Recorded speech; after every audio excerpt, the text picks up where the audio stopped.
네, 시청자 여러분 안녕하십니까. 중앙선거방송 토론위원회가 주관하는 2013년도 제2차 정당정책토론회 오늘 그 진행을 맡은 김상철입니다. 오늘 토론회 주제는 복지정책입니다. 복지 확대는 우리 국민 대부분이 바라는 일이겠습니다. 하지만 그 방향과 속도 그리고 그 추진 속도에 관해서는 국민적인 합의가 필요하지 않을까 싶습니다.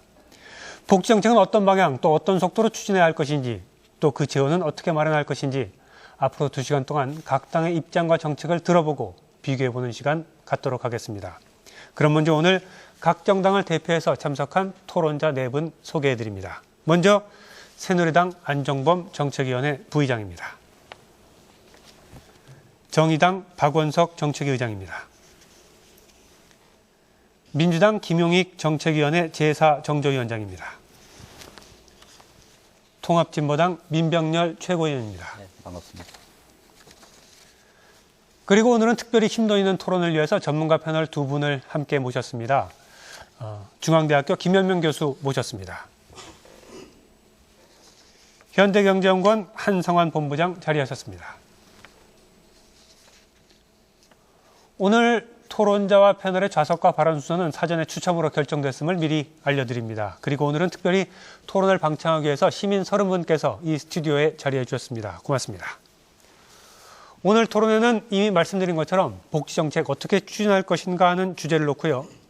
먼저 사회자의 공통 질문에 대해서 각 토론자의 답변을 듣습니다. 이어서 소주제별로 토론자 간 자유토론을 한 후 심층적으로 전문가 패널이 질문하는 그런 순서로 진행하겠습니다. 토론자들께서는 정해진 발언 시간을 지켜주시고요. 가급적이면 토론 주제 범위 안에서 활발하게 토론 이어주시기를 기대하겠습니다. 오늘 토론회의 토론 주제는 이미 말씀드린 것처럼 복지정책 어떻게 추진할 것인가 하는 겁니다. 본격적인 토론에 앞서 그럼 먼저 사회자가 공통 질문을 드리도록 하겠습니다. 우선 복지정책의 방향에 대해서 각 당의 입장을 간략하게 좀 들어봤으면 합니다. 당장은 기초연금의 공약 수정을 놓고도 논란이 뜨겁습니다. 재정이 문제죠. 세수 부족을 이유로 복지 공약에 대해서 전면적인 재검토가 필요하다는 주장도 있고요. 복지 지원 확보 문제를 위한 증세 논쟁이 재현되고 있기도 합니다. 복지 정책을 확대하면서 재원은 어떻게 확보해 나갈 수 있을지 과제가 아닐 수 없습니다. 복지 정책을 어떤 방향으로 추진해 나갈지 먼저 입장을 간략하게 들어봤으면 합니다. 우선 답변 시간은 1분 30초라는 점 말씀드리고요. 먼저 새누리당 안종범 의원께서 답변하실 순서입니다. 네, 사랑하는 국민 여러분, 날씨가 많이 추워졌습니다. 추운 날씨만큼 우리 국민 여러분들 걱정이 많으신 걸로 알고 있습니다. 일자리 문제나 자녀 교육이나 보육 문제나 그리고 노후 대책 문제나 여러 가지로 걱정이 많으실 겁니다. 그래서 우리 새누리당과 박근혜 정부는 생애 주기별 맞춤형 복지라고 하는 복지 정책의 기조를 갖고 복지 확충을 약속했습니다. 그런데 이 복지는 재정이 뒷받침이 안 되면 안 됩니다. 반드시 확실한 재정의 어떤 계획 하에 이 복지가 추진이 되어야 됩니다. 그래서 지난 대선부터 우리 정치사상 처음으로 135조에 달하는 공약 가계부를 발표하고 국민 앞에 공개하고 약속을 했습니다. 140여 개에 달하는 국정과제 하나하나의 재원 소요를 여러 차례 계산을 하고 또 그 재원을 어떻게 만들 것인지에 대한 재원 조달 계획을 발표했습니다. 이와 같은 재원 조달 계획 아직 차질이 없습니다. 그리고 복지 공약 또한 미세한 조정은 있었지만 큰 변화가 없습니다. 그럼에도 불구하고 우리 야당분들이 아마도 이 복지 공약 안 지킬 건가라고 하는 걱정 때문에 공약 파기라고 말씀을 하십니다. 그렇지 않습니다. 반드시 지킬 겁니다. 더 중요한 거는 이 복지 공약 지키기 위해서 내년 예산 편성 빨리 해야 됩니다. 그러기 위해서도 빨리 국회로 돌아오셔서 이 복지 지키기 위한 예산을 꼭 같이 심의해 주시기를 다시 한번 간곡히 부탁드립니다. 네, 이어서 정의당 박원석 의원께서 답변하시죠. 박근혜 대통령은 아버지의 꿈인 복지국가를 자신이 이루겠다고 했습니다. 지난 대통령 선거에서 전 국민 생애 주기별 맞춤형 복지를 하겠다고 공약했습니다. 하지만 임기가 시작되자마자 기다렸다는 듯이 생애 주기별로 공약을 파기하고 있습니다. 아이들 무상보육에 대한 국가 책임 지방정부로 떠넘기고 있습니다. 내년부터 시작한다던 고등학교 무상교육 단 한 푼의 예산도 배정되지 않았습니다. 600만 명 어르신들의 표심을 흔들었던 기초연금, 공약 사기로 복지시민단체로부터 대통령이 고발까지 당했습니다. 저임금 노동자에게 사회보험료 전액을 지원하겠다는 공약 백지화됐습니다. 환자들이 크게 기대했던 4대 중증질환 국가책임 공약 역시 후퇴했습니다. 미세한 조정이 아닙니다. 이 정도면 기획된 부도이고 대국민 공약 사기라는 비판에서 자유로울 수가 없습니다. 복지국가 실현은 지난 대선에서 후보자와 유권자가 약속한 무형의 정치적 계약입니다. 그런데 지금 박근혜 대통령 이 정치적 계약을 일방적으로 파기하겠다고 하고 있습니다. 원칙과 신뢰의 대통령은 우리 곁에 존재하지 않습니다. 국정원과 군사이버사령부, 국가보훈처 등 국가기관이 총체적으로 지난 대통령 선거에 개입했습니다. 이 정부는 이를 책임있게 사과하고 바로잡으려는 노력 대신 사건을 축소하고 은폐하려 했습니다. 더 이상 지난 정권만의 잘못이 아닙니다. 박근혜 정권의 정통성이 뿌리채 흔들리고 있습니다. 불공정 선거로 탄생한 정권이 국민과의 약속마저 줄줄이 파기하고 있습니다. 오죽하면 대통령 하야하라, 사퇴하라 이런 얘기가 나오겠습니까? 대통령께서 이 상황을 무겁게 받아들이셔야 합니다. 네, 고맙습니다. 되도록이면 시간을 좀 지켜주셨으면 고맙겠습니다. 이사석 민주당 김용희 의원 답변하시죠. 복지국가의 건설은 민주당의 일관된 정책입니다. 복지가 우리 당의 정책이라서 중요한다고 하는 것이 아니라 핍박된 국민들의 삶을 생각할 때, 그리고 21세기 한국이 겪어야 할 내외의 도전을 생각할 때 복지국가의 길은 포기할 수도 미룰 수도 없는 일입니다. 마치 전혀 다른 정당으로 변신이라도 한 듯이 엄청난 복지 공약을 내세웠던 새누리당이 1년도 되지 않아 거짓된 옷을 다 벗어버리고 있습니다. 기초연금, 보육, 4대 중증질환, 장애인연금 등 복지 공약치고 하나도 무사히 살아남은 것이 없습니다. 중앙정부와 지방정부 할 것 없이 복지 자원의 부족으로 몸살을 앓고 있습니다. 복지는 흉내를 낸다고 되는 것이 아닙니다. 지금 한국은 저복지 상태입니다. 복지가 너무나 부족합니다. 이것을 가장 빠른 시간 내에 적정복지의 상태로 끌어올리는 것이 민주당의 일관된 정책입니다. 복지 확대는 복지가 경제성장과 배치된다는 잘못된 고정관념, 그리고 복지 자원의 확보가 지체되는 두 가지 큰 어려움이 있습니다. 여당도 지금 이 두 가지 어려움에 그 논리적 모순에서 벗어나지를 못하고 있습니다. 하루속히 이 상황을 벗어나서 새로운 복지국가의 길을 갈 수 있도록 민주당이 노력하겠습니다. 네, 수고하셨습니다. 이어서 통합진보당 민병렬 의원 답변하시죠. 이제 복지가 대세가 되었습니다. 여야야 그리고 보수와 진보를 막론하고 너나 없이 복지를 말하고 있습니다. 지난 대선 때는 세 후보 모두가 복지 공약을 경쟁적으로 내놓았습니다. 심지어 박근혜 후보조차도 전체 노인들에게 20만 원 기초연금을 지급하겠다는 공약을 내걸기까지 했습니다. 이 모든 복지 담론을 이끌어냈던 것은 바로 14년 전 창당되었던 민주노동당이었고 지금의 통합진보당입니다. 지난 14년 동안 민주노동당 통합진보당은 친환경 무상급식, 무상의료, 무상교육, 무상보육, 부유세 도입을 대표 정책으로 내놓으면서 노동자, 서민의 복지 증진을 위해서 가장 앞장에 서왔습니다. 그런데 새 정부 들어서고 채 1년도 되기 전에 지금 우리 당의 이런 활동을 사회주의라고 몰아붙이면서 기상천외한 정당 해산을 추진하고 있습니다. 우리 당의 국회의원 5명이 지금 20일째 물과 소금으로 연명하면서 국회에서 삭발 당식 농성을 벌이고 있습니다. 전국의 110여 명의 기초의원들과 지방 광역의원들 그리고 기초단체장들이 지방의 주민들과 함께 삭발과 108배 그리고 연좌시위로 진보정치 지켜주십사고 호소드리고 있습니다.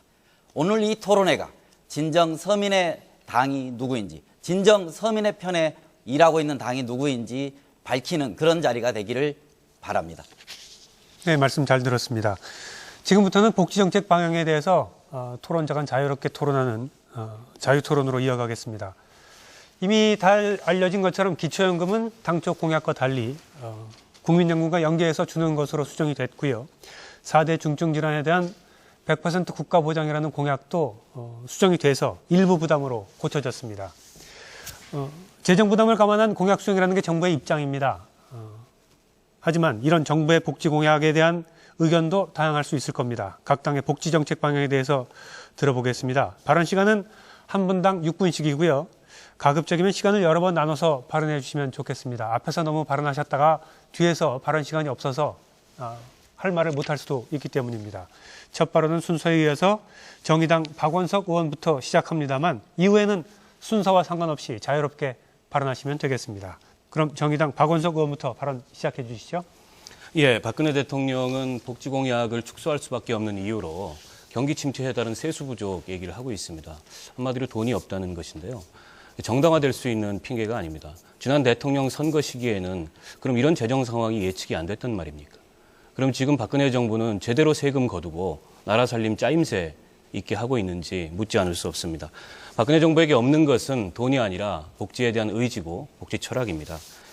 정의당이 내세우는 대한민국 복지국가 실현을 위한 첫 번째 원칙은 더도 말고 덜도 말고 우리 경제 수준에 맞는 복지를 하자는 것입니다.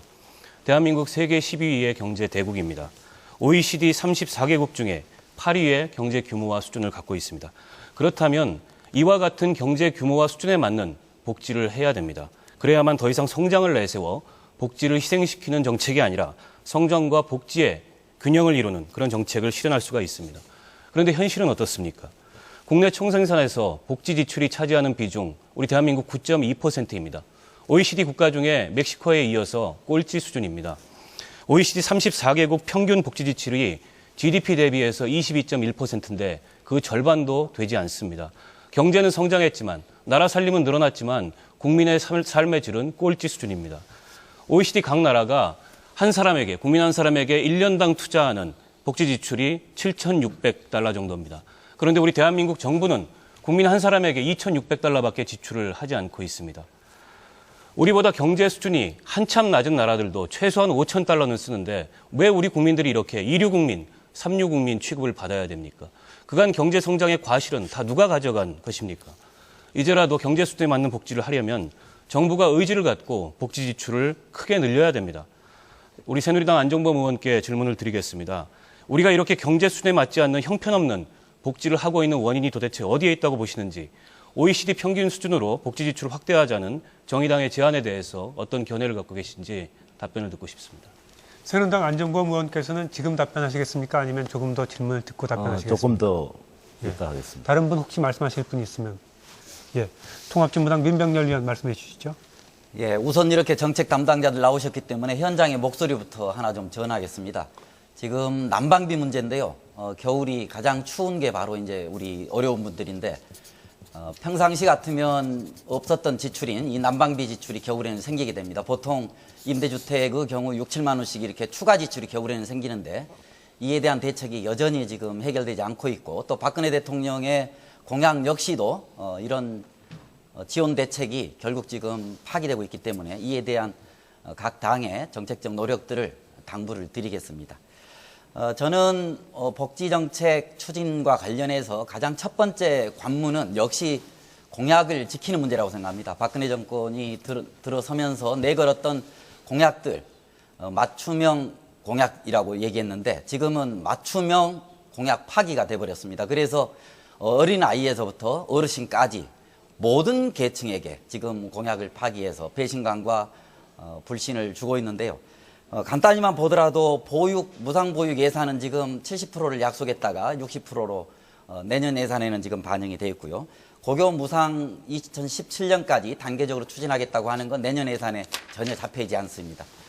무상 의료 중증질환, 4대 중증질환의 경우 이것 자체가 고액 치료비 중에서 15%에 불과합니다. 그렇기 때문에 여러 가지로 미비합니다만 그럼에도 불구하고 상급 병실료 문제라든가 간병비 문제라든가 그리고 선택진료 문제 역시는 이 세 가지는 또 이번에 빠져버리게 됩니다. 그리고 행복주택 1만 호 착공 2014년부터 하기로 했지만 전혀 지금 예산에 반영돼 있지 않습니다. 다들 알고 계시는 것처럼 기초연금 차등지급 70%에게만 드리겠다. 국민연금과 연계하겠다 이렇게 후퇴하고 있습니다. 이와 함께 기초연금 중증장애인 70%에게만 또 지급하는 것으로 되어 있습니다. 대표적인 저임금 노동자에 대한 지원 대책으로서 내세웠던 130만 원 미만의 저임금 노동자들에 대한 고용보험 국민연금에 대한 100% 지원 역시도 예산에 전혀 반영되지 않고 있습니다. 지금 50% 그대로 추진되고 있습니다. 반값 등록금 올해 예산에 내년 예산에 턱없이 부족하게 지금 반영되어 있습니다. 이건 역시도 기대하기 힘든 상황이었습니다. 이렇게 볼 때 이런 박근혜 정권이 약속했던 공약을 성실하게 지켜나가는 것부터 시작해서 복지 정책은 이제 출발선에 서 있다 이렇게 봐집니다. 그렇기 때문에 공약 파기에 대해서 더 정확한 새누리당의 입장을 밝히시고 이에 대한 확고한 약속을 하셔야 될 거라고 봅니다. 네, 안정범 의원 답변하시겠습니까? 혹시 우리 김용희 의원님, 예, 그러면 민주당 김용희 의원. 가지고 한꺼번에 하시려고요. 예, 시간이 부족하기 때문입니다. 예, 그럼 저도 좀 예, 말씀드리겠습니다. 그럼 민주당 김용희 의원 질문 네. 듣겠습니다. 저는 이렇게 질문도 있겠지만 저 민주당의 생각을 좀 말씀드리려고 합니다. 우선 이 복지가 국민들의 인권을 보호하고 삶을 보장하는 것이다. 이거는 이론의 여지가 없습니다. 민주당의 복지도 당연히 이것을 염두에 두고 또 추구하고 있습니다. 그런데 민주당은 복지 확대가 경제 성장에 방해가 된다고 하는 이 생각에 반대합니다. 민주당은 경제와 복지가 절대로 분리될 수 없고 지금 현재 상황에서는 이것이 반드시 같이 가야 된다 이렇게 생각하고 있습니다. 지금 한국 경제의 제일 큰 문제는 고소득층으로 부가 집중 심화되고 일반 국민들의 가계가 점점 어려워져서 그래서 국민들의 소비 능력이 극도로 저하되어 있다는 겁니다. 쉽게 말하자면 물건 살 돈이 없는 겁니다. 그러니까 장사가 될 리가 없죠. 그 시장에서 장사가 될 수가 없습니다. 왜냐하면 살 돈이 없으니까. 가계부채가 무려 992조 원이고 이게 작년 대비 12조 원이나 증가했어요. 실질 소비 능력이 작년에 대비해서 0.1% 오히려 감소했어요. 그런데 그러면 대기업이 좀 성장을 해서 도와주느냐 그러면 대기업이 성장한다고 국민 생활이 나아지지 않아요. 심지어는 재벌이 골목 상권까지 파고드는 바람에 이 재벌 빵집까지 운영하는 바람에 대기업이 커질수록 중소기업과 자영업은 점점 어려워져요. 대기업은 고용은 늘리지 않고 비정규직만 양산하고 있어요. 대기업에는 돈이 계속 축적되고 있어요. 그 10대 그룹에 지금 그 사내 유보가 현금성 가지고 있는 돈이 477조라고 해요. 이러니까 이 대기업과 부유층에만 집중이 되고 대다수 중소기업과 국민들은 이 변두리로 쫓겨나는 거예요. 그래서 이게 어떻게든지 중소기업과 중산층, 서민, 가난한 그 국민들이 다시 제자리를 찾을 수 있도록 도와줘야 돼요. 그게 중소기업을 다시 살리는 경제민주화. 민주당은 그래서 을 지키기 운동을 하고 있어요. 그리고 이 복지를 확대하려고 하고 있어요. 예를 들어서 기초연금 20만 원 새누리당은 자꾸 깎아서 주겠다고 하는데 이거를 제대로 주면 그 돈이 어디로 가겠어요? 노인들이 어르신들이 20만 원씩 받으면 그 돈을 다 그 호주머니에 넣고 그냥 주무시는 거 아니잖아요. 이 돈을 갖고 골목에 가서 물건을 사게 된단 말이에요. 그러면 그게 골목 상권을 부활시키는 가장 중요한 방법이 되는 거예요.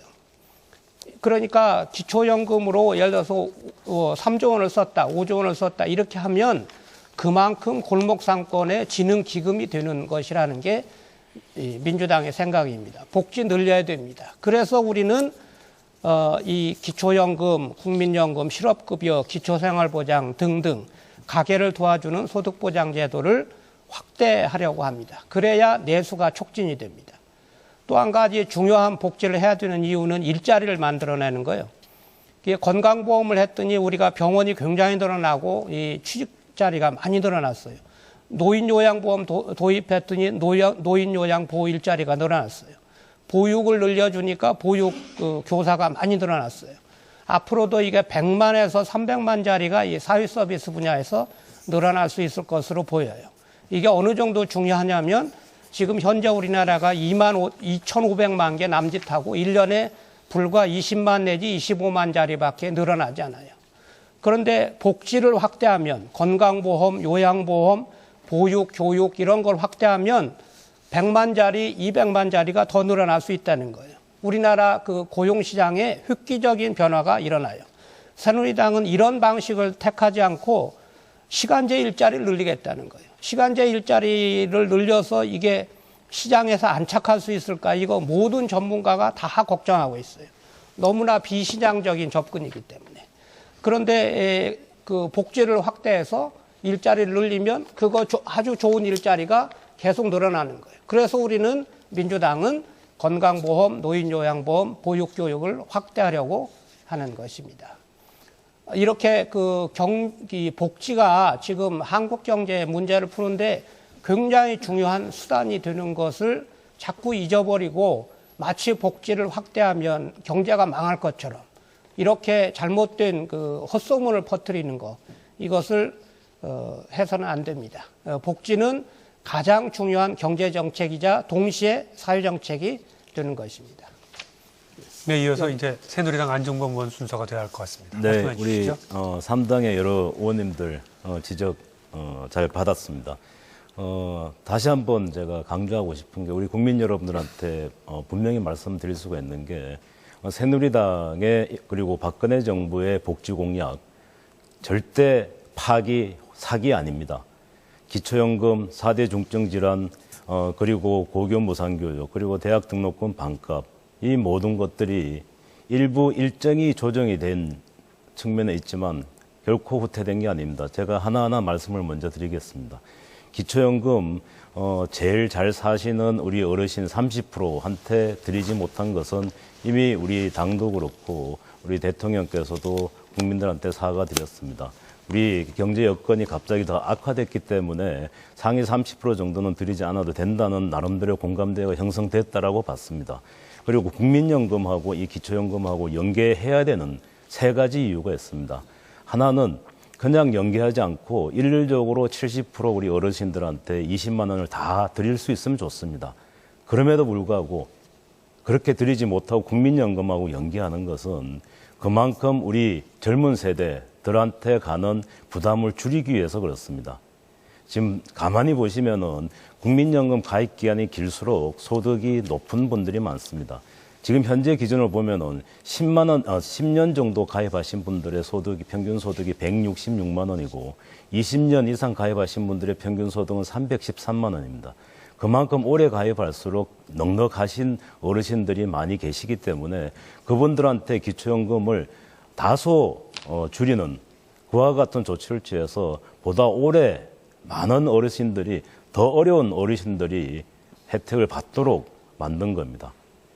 무작정 다 20만 원 줄 수 있으면 좋습니다. 그렇지 못한 점은 아쉽지만 그래도 우리 미래 세대, 특히 20대가 만에 하나 20만 원 그냥 드렸을 경우에 우리 20대가 40대, 50대가 되는 시점에 가서 세부담이라고 하는 것들은 지금 70% 노인들한테 다 드리는 것보다 약 한 연간 100만 원 이상의 어떤 세금 부담이 더 많아집니다.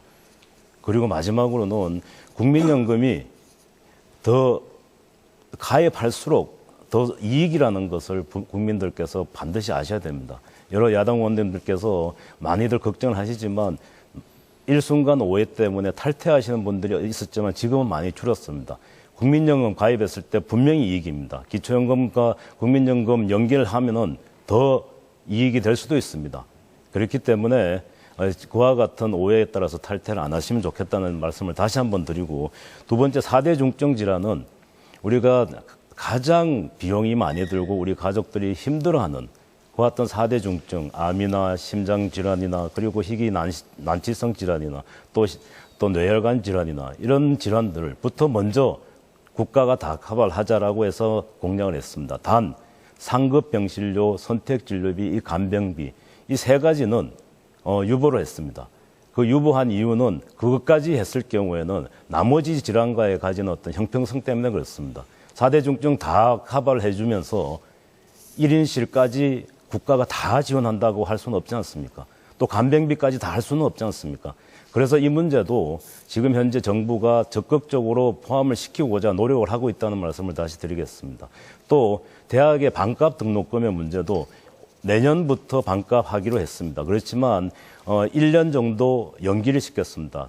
그래서 내년에도 원래 1조 정도 증액하고자 했던 것을 약 5천억 정도 증액한 걸로 예산이 편성이 됐습니다. 그 나머지 고교 무상교육도 재원이 약 한 3조 정도 들지만 그것 또한 그 재원의 문제도 있지만 여러 가지 법 개정에 전제가 돼야 됩니다. 그래서 그 또한 1년 정도 연장을 해서 하고 있다라고 하는 그런 말씀을 드리고 결코 공약을 파기했다든지 의도적으로 사기를 쳤다든지 하는 것은 결코 없다는 말씀을 다시 드리고 그와 같은 사기 내지 파기라고 하는 이 표현 자체가 우리 국민들로 하여금 엄청난 혼란에 빠뜨릴 수 있다는 점을 우리 야당 의원님들한테 다시 한번 말씀을 드리겠습니다. 네, 정의당 박원석 의원께서 발언 순서를 신청하셨습니다. 발언하시죠. 지금 대한민국의 노인 절반 가까이가 빈곤 상태에 있습니다. 지난 17일 날 발표된 통계에 따르면 한국의 65세 이상 노인의 빈곤율은 2007년에 44.6%에서 2011년 49%로 4% 가까이 상승했습니다. OECD 최고의 노인 빈곤율을 보이고 있고 살기 어려워진 노인들이 자살을 선택해서 노인 자살률이 부끄럽게도 세계에서 가장 높은 그런 나라가 됐습니다. 그런데도 지금 이 정권은 지난 대선 때 특히 대선 막바지에 전국에 수만 개의 플래카드를 걸어서 모든 노인에게 기초연금 20만 원 지급하겠다라고 했던 공약을 파기한 것이 아니라고 얘기하고 있습니다. 상위 30% 노인들 경제 상황이 어려우니 드리지 않겠다. 국민연금과 연계해서 미래의 재정 지출이 과도해지는 것을 대비하겠다. 전부 다 핑계에 불과합니다. 지금 우리 노인들이 죽어가고 있습니다. 도대체 연금제도의 목적이 노후 소득 보장과 빈곤 예방을 위해서 있습니까? 아니면 재정 안정을 위해서 있습니까? 돈이 없지 않습니다. 이 정부의 복지 철학은 재벌, 부자, 대기업에게 퍼주면서 복지할 수 있다고 합니다. 하지만 전 세계 어느 나라도 재벌과 부자와 대기업에게 퍼주면서 복지국가 하는 나라 없습니다. 경제민주화가 곧 복지고 경제민주화와 복지는 동전의 양면처럼 뗄래야 뗄 수 없는 것입니다. 그렇기 때문에 정의당은 복지국가 대한민국은 재벌공화국 대한민국을 극복하는 속에서 열릴 수 있다고 믿고 있습니다. 단적인 예로 감세 문제 예를 들어보겠습니다. 이명박 정부 시절 5년 동안 총 감세액이 90조 원에 달합니다. 그중에 70% 가까이를 25%이던 법인세 최고세율을 22%로 줄이면서 재벌 대기업이 가져갔습니다. 안 그래도 각종 비과세 감면 등을 통해서 집중적인 혜택을 누리고 있던 재벌 대기업들은 법인세 감세를 통해서 막대한 세금 특혜를 입었습니다. 그런데도 박근혜 정부는 여전히 근거도 없고 그리고 검증도 안 된 국가 경쟁력을 내세워서 투자와 고용 활성화라는 명분을 내세워서 법인세 감세를 유지하고 앞으로 더 확대하겠다고 얘기를 하고 있습니다. 박근혜 대통령과 새누리당에게 묻고 싶습니다. 재벌들에게 감세 특혜 연장해주고 각종 비과세 감면 몰아주고 그리고 이제는 창조경제라는 미명하에 각종 규제 완화까지 규제 완화 선물까지 몰아주겠다면서 지난 시절 산업화와 경제성장이 역분이었던 노인들이 먹고 살기 힘들어서 자살하는 이런 상황을 방치하는 것이 그리고 미래 사회의 주역인 청년들을 시간제 일자리로 내모는 것이 그런 비정한 나라를 만드는 것이 과연 박근혜 정부의 복지 철학입니까? 그것이 박근혜 대통령이 그렇게도 신성하게 여기는 아버지의 꿈입니까? 안타까움과 답답함을 넘어서 분노가 일어날 지경입니다. 대답을 듣고 싶습니다. 새누리당 안정범 의원 답변하시겠습니까? 네. 예, 우리 박원석 의원님 좋은 지적하셨습니다. 우리 노인 빈곤율 지금 최근 통계로는 48.6%입니다. 심각합니다. 바로 그것 때문에 국민연금과 연계해서 기초연금을 지급하는 겁니다. 또 30% 상위 계층한테 드리지 못하는 이유도 그것 때문입니다. 비정규직이나 영세 자영업자들 사실 국민연금 가입 기간이 굉장히 짧습니다. 국민연금 제대로 못 받으십니다. 이분들한테 기초연금 혜택을 더 드리기 위해서 국민연금과 연계하는 겁니다. 우리 노인 빈곤 해결하기 위해서도 이 국민연금과 기초연금을 연계하는 겁니다. 돈이 충분하다면 그냥 모든 노인분들한테 20만 원 다 드리면 가장 간단합니다. 그렇게 안 됩니다. 왜냐하면 우리 노인 빈곤이 심각하기 때문에 앞으로 미래에 발생할 수 있는 우리 노인 빈곤 어르신들한테도 반드시 그 혜택에 가도록 하기 위해서 연결하는 겁니다. 또 아까 보육 말씀을 못 드렸는데요. 이 보육도 다 파기했다 그러는데 그렇지 않습니다. 새누리당 그리고 우리 박근혜 대통령께서 이 보육에 대한 무상보육 전면 확대에 대해서 전면적으로 먼저 시작을 했고 그 예산이 다 반영이 됐고 또 이번에 시행령을 개정해서 10% 보조율을 높이는 걸로 되어 있습니다. 2013년 한 해만 해도 우리 서울시의 경우 20% 높여달라고 했지만 실제로는 지금 현재 기존 보조율 20%에서 실제로 42%를 지급하고 있습니다. 그래서 보육도 전혀 문제가 없이 진행이 되고 있다는 말씀을 다시 한번 드리겠습니다. 민주당 김용희 의원께서 발언을 신청하셨는데요. 시간을 너무 많이 앞에서 쓰셨습니다. 55초 남았는데 예, 짧게 뭐 저는 좀 간단히 말씀해 지적하고 가겠는데요. 사기나 파기가 아니라고 그러시는데 도대체 얼마나 어기면 사기나 파기가 되는 겁니까? 경계선이 다르잖아요. 저는 제가 보기에는 분명히 이거는 사기 아니면 파기입니다. 왜? 이게 그 4대 중증 질환은 100% 본인 부담금을 다 부담을 해준다고 했어요. 그런데 나중에 보니까 이게 병실 차액하고 이 특진비, 그 선택진료비, 이 중요한 거를 빼놓고 나머지만 가지고 해주겠다는 거예요. 이게 사기 아니면 파기지. 그럼 뭡니까? 그리고 이게 20만 원을 모든 노인에게 다 드리겠다고 했는데 나중에 보니까 결국 70%에게 그것도 국민연금과 연계해서 감액해서 하겠다. 근데 공약집에 가면 뭐 연계해서 뭘 하겠다 이런 표현이 있다고 해서 사기가 아니라고 하는데 그 말을 어떻게 알아들어요? 누가 알아들어요? 그 말을 연계해서 하겠다는 거를. 이거는 아니죠. 그렇게 얘기를 하시면 이 국민들하고 너무 이게 생각의 괴리가 벌어지잖아요.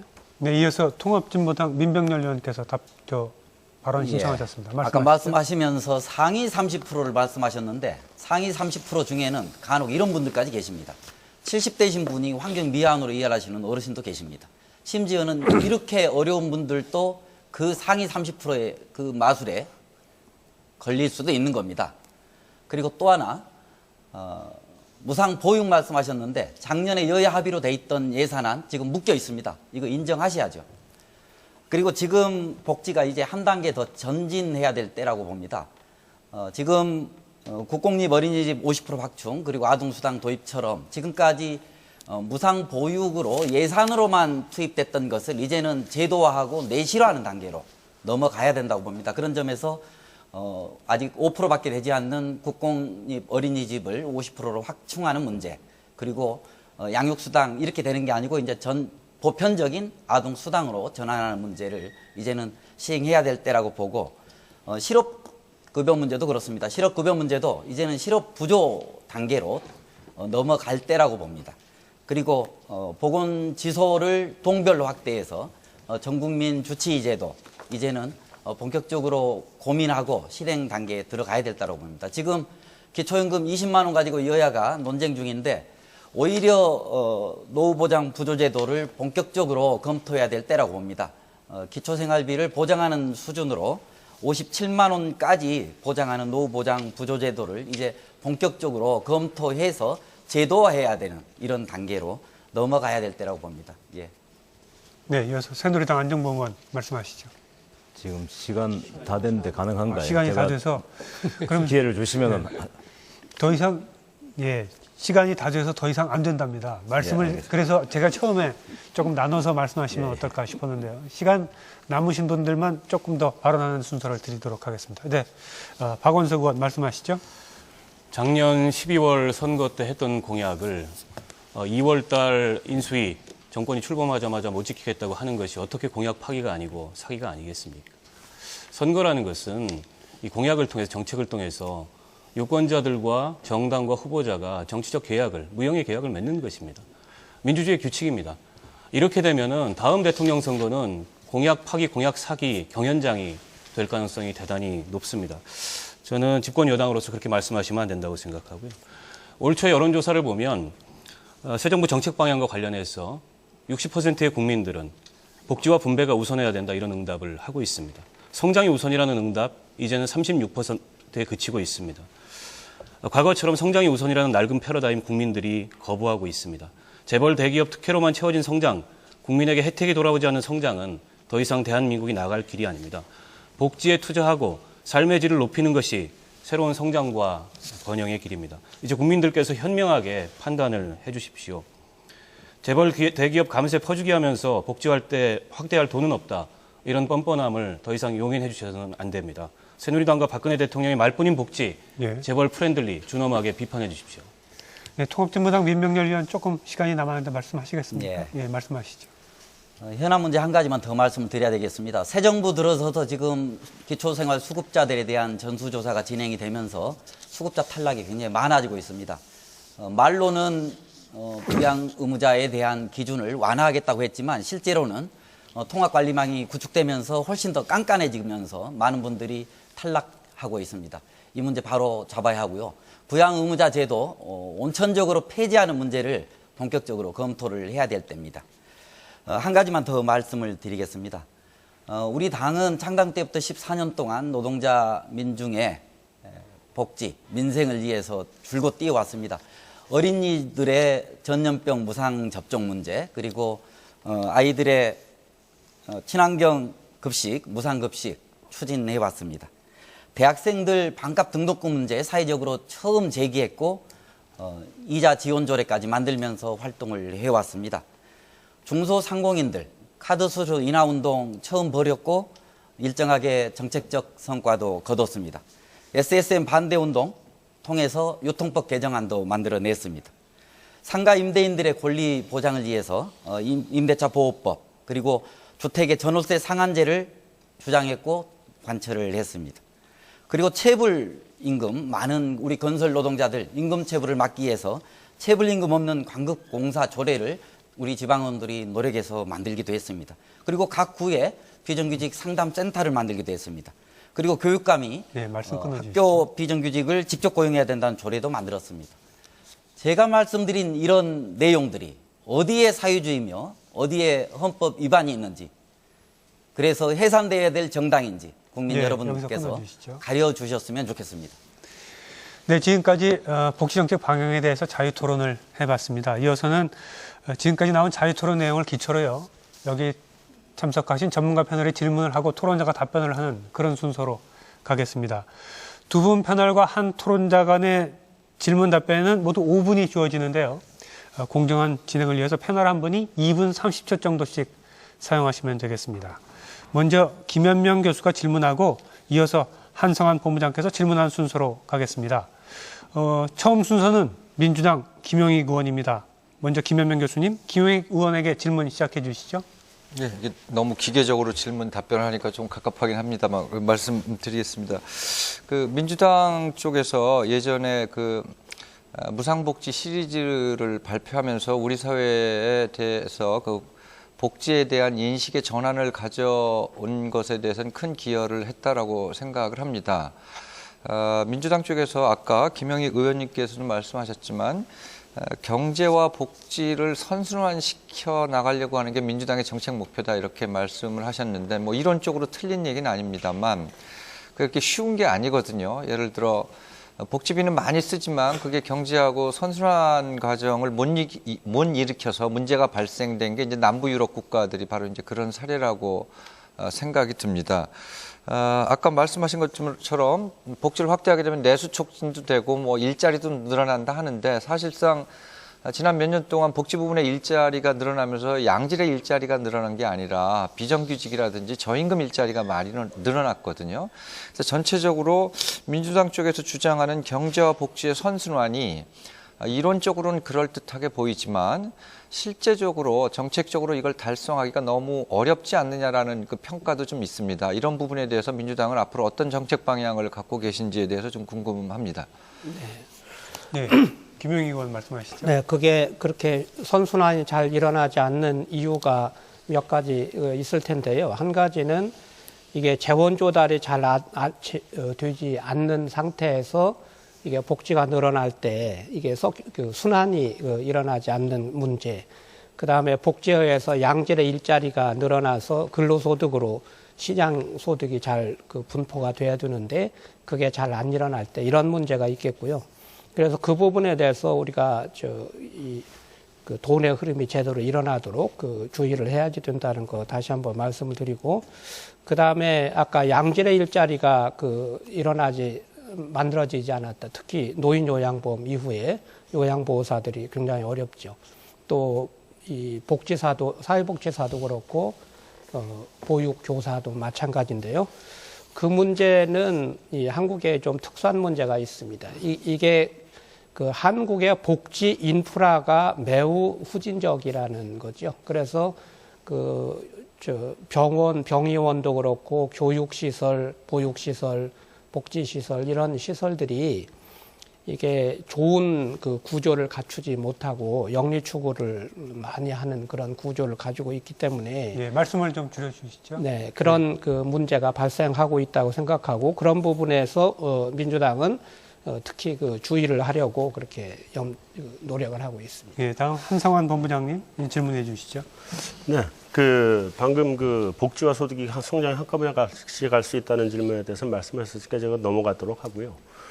지금 복지를 70% 이하까지 전부 다 줘야 되고, 그다음에 지난번 총선 대선 때 공약을 보면 무상의료까지 하겠다 그러셨는데, 지금 2013년 현재 우리 국민 부담률이 한 26%쯤 됩니다. 100원 벌분 26원을 세금으로 내든 뭐 보험료로 내든 내거든요.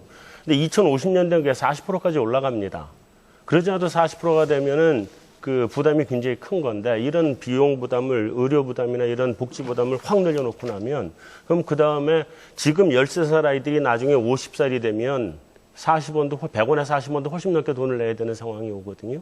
그거를 갖다 지금 늘려놓는다는 얘기는 13살 아이들은 지금 투표권 없다 그래서 걔들한테서 땡겨서 지금 우리 기성세대가 쓰자고 그러시는 거 아닌가요? 네, 그거는 오히려 제가 반문을 하고 싶은데요. 그러면 그렇게 부담이 늘어나기 때문에 복지 확대를 해서는 안 된다고 하시면 그러면 그 복지의 부족과 그 양극화로 인한 그런 사회 문제 해결은 도대체 누구의 책임이고 어떻게 해야지 되는 겁니까? 사회 문제 해결이 먼저 돼야 되는 것인가요? 아니면 돈에 대한 걱정이 먼저 돼야 되는 것인가요? 그 답이 어떤 답을 하시는 거예요? 아니, 저는 사회 문제 해결을 먼저 선행해서 그 추구를 하고 그리고 거기에 필요한 재정을 조달해 나가야 된다고 생각을 하고 이건 뒷부분에 이제 재원 조달 문제에서 더 말씀을 드리겠지만 저는 그 부분에 대해서는 생각이 명확합니다. 그러면 지금 다 땡겨 쓰고 다 털어먹고 그때 가서 재정이 파트너도 다 관계 없다 땡겨먹고 이런 다 말씀이신가요? 털어먹지 않죠. 그렇게 말씀을 하시면 안 되죠. 네. 그게 무슨 말씀이세요? 지금 우리나라에 돈이 없는 게 아니라니까요. 돈이 지금 어디가 있어요? 전부 다 재벌에 있고 고소득층에 가 있으니까 그게 돈이 없는 거죠. 어떻게 복지할 돈이 없다는 거예요. 네, 여기까지 하겠습니다. 다음은 통합진보당 민병렬 의원입니다. 먼저 김현명 교수께서 질문 또 시작해 주시죠.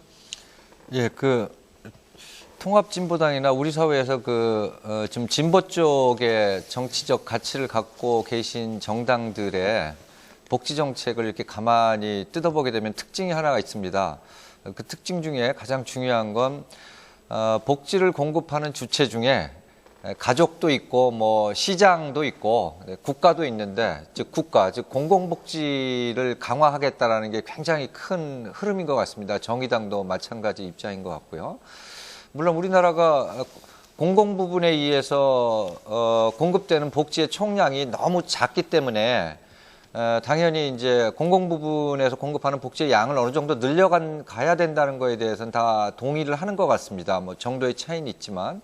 근데 문제는 우리 사회가 굉장히 뼛속 깊이 안고 있는 의문 중에 하나가 공공 부분이 이렇게 미덥지가 않거든요. 뭐 비효율적이라고 자꾸 생각들을 하시고 그래서 공공 부분에서 복지를 떠맡는 것까지는 좋은데 공공 부분에서 복지를 떠맡음으로 인해서 나타나는 부작용들에 대해서 명확하게 나름대로 좀 국민들을 설득할 수 있는 방향이나 정책들이 좀 제시됐으면 좋겠는데 통합진보당도 그렇고 이 진보정당 계열의 그 정강 정책이나 복지 정책을 보게 되면 무조건 확대만 하겠다고 그랬지 어떻게 효율적으로 확대하겠다는 얘기를 안 나와 있는 것 같습니다. 그래서 그런 국민들에 대한 우려는 좀 어떻게 극복을 하고 그런 정책 대안들은 어떻게 있는지 그 부분에 대해서 좀 말씀을 듣고 싶습니다. 예, 민병렬 위원 말씀하시죠. 예. 재원 문제가 등장을 하면 아까 이제 패널께서 말씀하신 것처럼 재원이 어디 있어서 자꾸 복지 얘기만 하냐 이런 말씀들을 하시는데 실제로 단적인 예만 하나 들겠습니다. 예컨대 이제 국민연금 같은 경우는 우리가 100원을 내면 나중에 이제 180원을 돌려받는 것으로 그래서 실제로 수익률이 훨씬 높습니다. 그런데도 불구하고 우리 국민들은 국민연금에 대한 신뢰는 약하고 오히려 이제 민간 생명보험에 대한 이게 훨씬 높거든요. 그러니까 지금 민간보험 같은 경우는 제가 알기로는 0.8%, 80% 정도밖에 안 되는 것으로 오히려 그러면 이 차액이 굉장히 큰데도 불구하고 국민연금보다는 오히려 민간 생명보험에 대한 선호도가 높고요. 그리고 이제 국민건강보험 역시도 마찬가지입니다. 국민건강보험에 대한 신뢰가 약하다 보니까 오히려 이제 또 이게 민간 보험으로 또 이제 돌아가는 겁니다. 결국은 이것은 재원의 문제가 아니고 또 국민들이 낸 부담의 문제가 아니고 실제로는 이런 민간으로 가 있는 이 돈들을 어떻게 이제 국민연금으로 또는 국민건강보험으로 돌려낼 건가 하는 전환의 문제라고 보는 겁니다. 결국은 정치력의 문제고 이것이 정치권의 숙제다 이렇게 봐집니다. 예, 다음에 한상환 본부장께서 민병렬 위원에게 질문해 주시죠. 네, 통합진보당에 대해서는 이제 정책을 지난 총선 정책을 쭉 한번 훑어봤습니다. 훑어봤는데 어떤 정당이든지 내놓는 정책이 보면 성장과 분배를 어떻게 조화시킬 것이냐에 대한 고민이 좀 있어야 되는 것 같거든요. 근데 그 총선 정책을 이렇게 보면 성장 쪽에 고민은 별로 안 보이시고 이제 분배 쪽으로만 고민이 이제 많이 돼 있는 상태입니다. 양쪽의 조화라고 하는 게 별로 보이질 않는데 이 기회에 그 한번 말씀해 줄 수 있으면 한번 말씀을 해 주시죠. 예. 성장이냐 분배냐의 그 패러다임은 이미 구시대적인 거라고 봅니다. 이미 그 단계를 넘어섰다고 보고요. 아까 김 의원님도 말씀하셨지만 지금은 분배가 곧 성장의 원동력이 되는 시대로 와 있다. 그렇게 봐집니다. 결국은 예컨대 이제 단적인 예 하나만 들어보면 비정규직 노동자 문제가 해결이 안 되고 있습니다. 이것이 결국은 또 내수 성장을 가로막는 것으로 이렇게 또 악순환의 고리로 되는 겁니다. 그렇기 때문에 분배와 성장의 문제는 이제는 그 과거의 구시대 패러다임에 이제 벗어나야 된다 이렇게 생각을 합니다. 시간이 조금 남았는데 그만하겠습니다. 네, 보충 질문 없습니다. 예, 다음 그러면 안정범 의원입니다. 먼저 김현명 교수님께서 질문해 주시죠. 예. 과거에 그 새누리당의 전신이었던 정치 세력들의 특징을 보게 되면 복지에 별로 관심도 없었고 복지국가 하겠다 그러면 뭐 나라 망한다고 하는 그런 인식들이 굉장히 주류였었는데 지난 그 박근혜 후보는 그런 측면에서 굉장히 전향적인 태도를 보였다고 생각이 듭니다. 복지 정책을 보수 쪽에서 대폭 수용을 했고요. 또 그 전에 의원 활동할 때도 그러셨고요. 근데 저희가 지금 궁금해하는 거는 새누리당이 복지 정책을 대폭 확대하고 복지국가를 하겠다라는 입장을 표명했는데 전국적으로 어떤 형태의 복지국가를 생각을 하고 계신 건지 복지국가도 뭐 영국, 미국형이 있고 뭐 스웨덴형이 있고 뭐 남부 유럽형이 있고 뭐 독일형 여러 가지가 있는데 과거에 그 기록을 찾아보니까 한국형 복지국가를 하겠다고 하는데 한국형이란 말이 되게 애매해서요.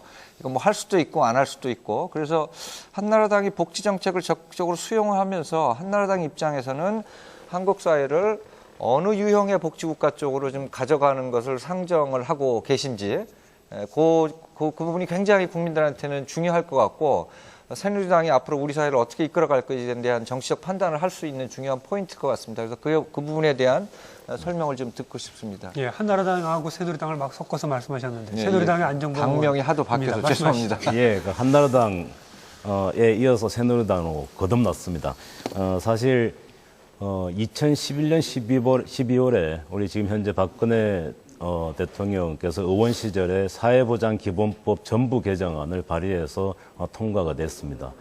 우리가 추구하는 복지가 아까 우리 김현명 교수님 말씀하신 대로 북구형이냐 아니면 영미형이냐에 대한 그와 같은 어떤 유형에 집착하지 않고 우리 한국형을 찾아보자라고 해서 만든 게 생애주기별 맞춤형 복지입니다.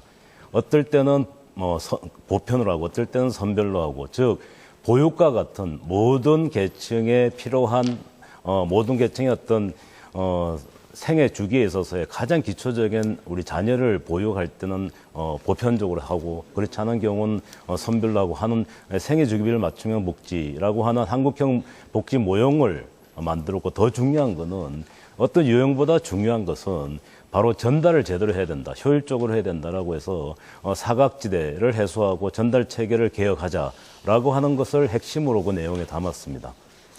예, 이어서 한상환 본부장님, 새누리당입니다. 네, 안정범 의원에게 질문해 주시죠. 네, 질문하겠습니다. 하위 70%한테 20만 원씩 나눠주는 정책을 내세우셨다가 10만 원으로 줄이기도 하고 뭐 줄이셨는데 그 하위 70%라는 말에 포함이 되는 게 하위 30%하고 중산층 40%가 들어가는 거죠. 그럼 중산층한테 10만 원 주시겠다는 거고 하위한테 20만 원 주시겠다고 축소를 하신 건데 축소하신 건 좀 굉장히 잘했다고 생각을 합니다만 그럼 기왕에 줄이는 김에 중산층한테 10만 원에 얼마나 돈의 쓰임새가 큰 거고 저소득층 30%한테 10만 원이 얼마나 더 큰 건지를 따져보면 차라리 중산층 안 주고 저소득층한테 30만 원 주겠다고 공약을 바꾸시는 게 정책을 바꾸시는 게 오히려 더 타당한 거 아닌가 하는 생각이 들거든요. 이게 첫 번째 질문이고요. 두 번째 질문 하나 간단히 더 드리겠습니다. 이렇게 복지를 확대하다 보니까 정부가 내세운 그 135조 공약 중에서 보면 SOC, 미래의 투자, 우리나라 성장 잠재력을 키우기 있는 SOC 투자 비용이 확 줄었거든요. 그럼 그쪽은 미래에 대한 먹거리는 줄이고 그걸 당장 소모성 경비인 복지 쪽으로 다 넓혀서 쓰는 것이 과연 바람직한 방향인지 질문하고 싶습니다. 네, 첫 번째 질문은 아까 우리 민병열 최고위원님 질문하고도 좀 연결이 되는 것 같은데 반대 측면으로 연결이 됩니다. 상위 30% 중에도 굉장히 어려운 노인분들 계신다라고 했는데 그 점도 분명히 가능합니다. 그렇지만 상위 30%는 이미 기초노령연금의 지급 대상이 안 되고 있기 때문에 우선 우리 재원 한계 하에서 70% 어르신한테 드리겠다라고 한 것이고 우리 한 박사님이 지적하신 그렇다면 그것을 다시 나누자. 라고 하는 것은 우리 기초연금 도입의 취지에 그렇게 맞지는 않습니다. 왜냐하면 우리가 전체 소득 계층으로 하위 70%를 나누었을 때 거기에 계치는 이제 어르신들의 어떤 소득이라고 하는 것들이 사실은 일반 청년기의 소득 계층으로 나눈 것하고는 다를 수도 있습니다. 그래서 70% 노인분들한테는 기초연금을 들이되 국민연금과 연계해서 드리겠다는 게 핵심입니다. 국민연금 연계한다는 게 아까 제가 말씀드린 대로 국민연금 가입 기간이 길수록 어느 정도 소득의 어떤 안정화 효과가 있기 때문에 그분들한테는 기초연금 부분을 20만 원에서 다소 줄여서 줄 수도 있다라고 하는 그런 취지로 받아들이면 될 것 같습니다. 예. 이제 마지막 순서는 박원석 의원입니다. 먼저. 5초 남았는데 아까 두 번째 5초 말씀하시겠습니까? 예. 네, 말씀하십시오. 아까 SOC 투자 비중은 우리가 이미 SOC 투자 비중이 좀 과다하다는 지적이 있었습니다. 그래서 조정하는 과정이고 또 복지는 소모성 지출이 아니고 반드시 투자로 우리가 보는 게 이 한국형 복지의 어떤 새로운 어떤 모형이라고 할 수 있습니다. 네, 이어서 정의당 박원석 의원 순서입니다. 먼저 김현명 교수께서 질문해 주시죠. 예, 박원석 의원님께 아까 했던 질문을 그대로 좀 드리고 싶습니다. 정의당도 공공복지를 획기적으로 확충해야 된다라는 입장을 계속 강조를 해오셨고 특히 그걸 통해서 복지 부분에서 양질의 일자리를 많이 만들어내는 게 중요하다라는 그런 정책을 많이 발표를 하셨습니다. 그런데 그게 이제 정책으로 발표할 때 하고 현실적으로 실제 정책으로 나타날 때 하고는 굉장히 여러 가지 따져봐야 될 부분들이 많은데 특히 아까 말씀드린 것처럼 공공 부분이 효율적으로 작동하는가에 대해서 국민들이 좀 많은 의아심을 갖고 있고요. 복지 확대의 결과가 결국은 비정규직만 양산시키는 거 아니냐에 대해서도 굉장히 많은 좀 문제 제기가 있습니다. 이런 부분들에 대해서 정의당 측에서는 어떤 정책적 대안들을 갖고 이 문제를 풀어가실지에 대해서 좀 궁금해합니다. 예. 그 모든 정책에는 사실 시행착오가 따르기 때문에 저희가 제시하는 정책 비전도 막상 시행 단계에 가면 예상치 못했던 그런 문제점들이 나타날 수 있다고 생각합니다. 다만 지금 우리 그 공공복지 전반이 대단히 취약합니다. 우리 GDP 대비해서 9.2%밖에 공공복지 지출을 안 하고 있고 그렇기 때문에 공공복지를 획기적으로 강화해야 된다는 전제는 변함이 없고요. 과연 지금 과도한 그 공공의 비효율성에 대한 우려가 더 우선하냐? 아니면 민간의 과도한 시장화와 영리성에 대한 우려를 우리가 더 해야 되는 거냐 이 생각을 좀 한번 해봤으면 좋겠어요. 우리 특히 보육 영역 같은 경우에 지난 두 정권을 거치면서 크게 이게 그 지출이 늘었습니다. 지금 거의 무상보육의 버금가게 보육 영역이 왔는데 그럼에도 불구하고 보육에 대한 만족도가 굉장히 떨어져요. 그 이유가 뭐냐면 인프라가 과도하게 시장화되어 있기 때문에 추가적인 비용이 끊임없이 들고 서비스에 대한 만족도가 생기지 않기 때문입니다. 그렇기 때문에 이 공공복지 인프라를 대폭 확충하는 과정에서 그거를 양질의 일자리와 연계시키는 그런 원칙과 정책 방향을 잘 견지하는 것이 중요하다는 생각이 들고요. 복지 분야의 고용 유발 개수가 높다는 것은 익히 알려진 사실입니다. 이제는 그 질 관리를 하는 것이 국가가 정책적으로 신경 써야 될 부분이라고 생각하고 있습니다. 네, 이어서 한상원 본부장 질문해 주시죠. 네. 우리 지금 그 복지 지출 비중이 9.2%다 너무 낮은 수준이라는 지적을 하셨는데 그건 맞는 말씀이신 것 같은데요. 대신에 우리가 이제 부담률도 26%로 그렇게 높지 않은 나라입니다. 뭐 북구 쪽 말씀을 하셨는데 북구 쪽이 부담률이 한 50% 이상씩 올라가는 나라들이거든요. 그러면 정의당의 입장에서는 그 고부담 고복지를 원하시는 건지 저부담 저복지를 원하시는 건지에 대한 방향이 정확하게 서야 되는데 지금은 부담에 관한 얘기는 명확하지 않고 지금 지금- 복지만 늘리는 쪽으로 말씀을 네, 하시거든요. 지금은 저부담 저복지고요. 네. 이걸 이제 적정부담 적정복지로 이행한 이후에 궁극적으로 고부담 고복지로 가야 된다고 생각합니다. 지금 보면 우리 국민 부담률 26%가 채 안 되는데요. OECD 평균이 이미 44%입니다. 지금 우리가 이대로 복지를 늘려서 2050년 가서 아까 40%가 넘으면 어떻게 할 거냐고 얘기하셨는데 OECD 국가들은 이미 평균 44%의 국민 부담률을 갖고 있고 그다음에 33%의 복지 지출을 하고 있습니다. 이게 바람직한 사회 모델이고 그 모델을 향해서 나아가야 되고 필요하다면 그 과정에서 국민적 합의를 통해서 증세해야 된다고 생각합니다. 2부 토론에서 말씀드리겠지만 증세 없는 복지라는 거 허구입니다. 그것은 재벌들에 대한 부자들에 대한 감세 논리를 정당화시키기 위해서 실현 가능하지 않은 성립 가능하지 않은 거짓말을 계속 새누리당이 하고 있는 것입니다. 국간에서 이 재물이 나야 인심이 나는 것입니다. 아무리 복지하고 싶어도 돈 없으면 복지 못하는 겁니다. 저는 그런 점에서 증세 있는 복지를 주장하고 있는 사람들부터 부자들부터 재벌들부터 증세하는 것이 원칙이라고 생각하고 있습니다. 그 보충 질문 하나 드리면 지금 그냥 현재 상태에서 복지를 늘리지 않고 그냥 놔둬도 2050년에 부담률이 40%를 올라가게 되거든요. 근데 여기서 지금 복지 부담을 막 늘려가기 시작하면 그때는 50%도 넘을 수도 있는 상태가 되고 있고 그렇게 되는 거는 선진국보다는 우리가 지금 인구 구조 고령화 문제가 굉장히 빠르게 급속하게 진행되고 있는 데서 따른 기현상으로 발생하고 있는 것인데 그 부분에 대한 해법은 갖고 계신가요? 아니 제가 말씀드렸듯이 이미 지금 선진국들은 50% 가까운 이 국민 부담을 하고 있다는 겁니다. 그리고 33%가 넘는 그중에 공공복지 지출을 하고 있어요. 우리는 그보다 한참 낮은 수준이기 때문에 복지를 늘리고 또 국민 부담을 늘릴 여력이 상당 부분 있다는 것입니다. 지금 자연 증가를 말씀하시는데 자연 증가는 우리만 일어납니까? 선진국도 일어납니다. 물론 우리가 고령화 속도가 빠르기 때문에 다른 나라들이 이미 이전에 겪었던 문제를 지금 뒤늦게 시차를 두고 겪고 있는 것인데 그 나라들이 과연 그런 사회 문제가 발생했을 때 그 문제를 어떻게 해결했는지를 우리가 한번 돌아보고 평가해 볼 필요가 있다고 생각합니다. 적극적 복지를 통해서 그런 문제들을 해결해왔고 사회 문제 해결하는 것을 원칙으로 해서 해결해왔다는 점을 말씀을 드리고 싶습니다. 네. 민병렬 의원께서 조금 시간이 남았습니다. 더 말씀하실 게 있으시면 네, 말씀하시죠. 좋겠습니다. 네. 예. 마무리 발언 포함해서 나중에 다시 말씀하시겠다고요? 예, 알겠습니다. 말씀 잘 들었습니다. 예, 바로 두 번째 자유토론으로 이어지겠습니다. 일부에서도 조금 얘기가 나왔습니다만 재원 확보 문제입니다. 정부가 공약 가계부라는 것을 발표했죠.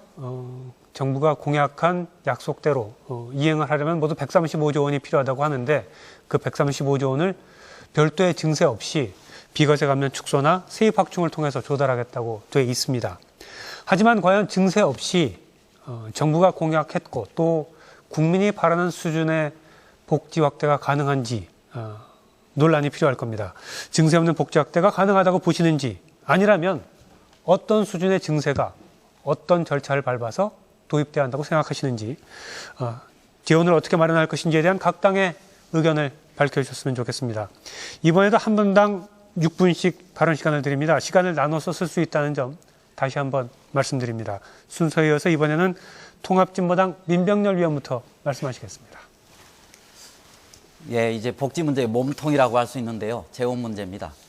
증세 없이 복지를 한다고 했을 때 다들 솔깃했습니다. 그러나 1년이 채 되지 않아서 그것은 뻥이라고 하는 게 입증되고 있습니다. 증세 있어야 합니다.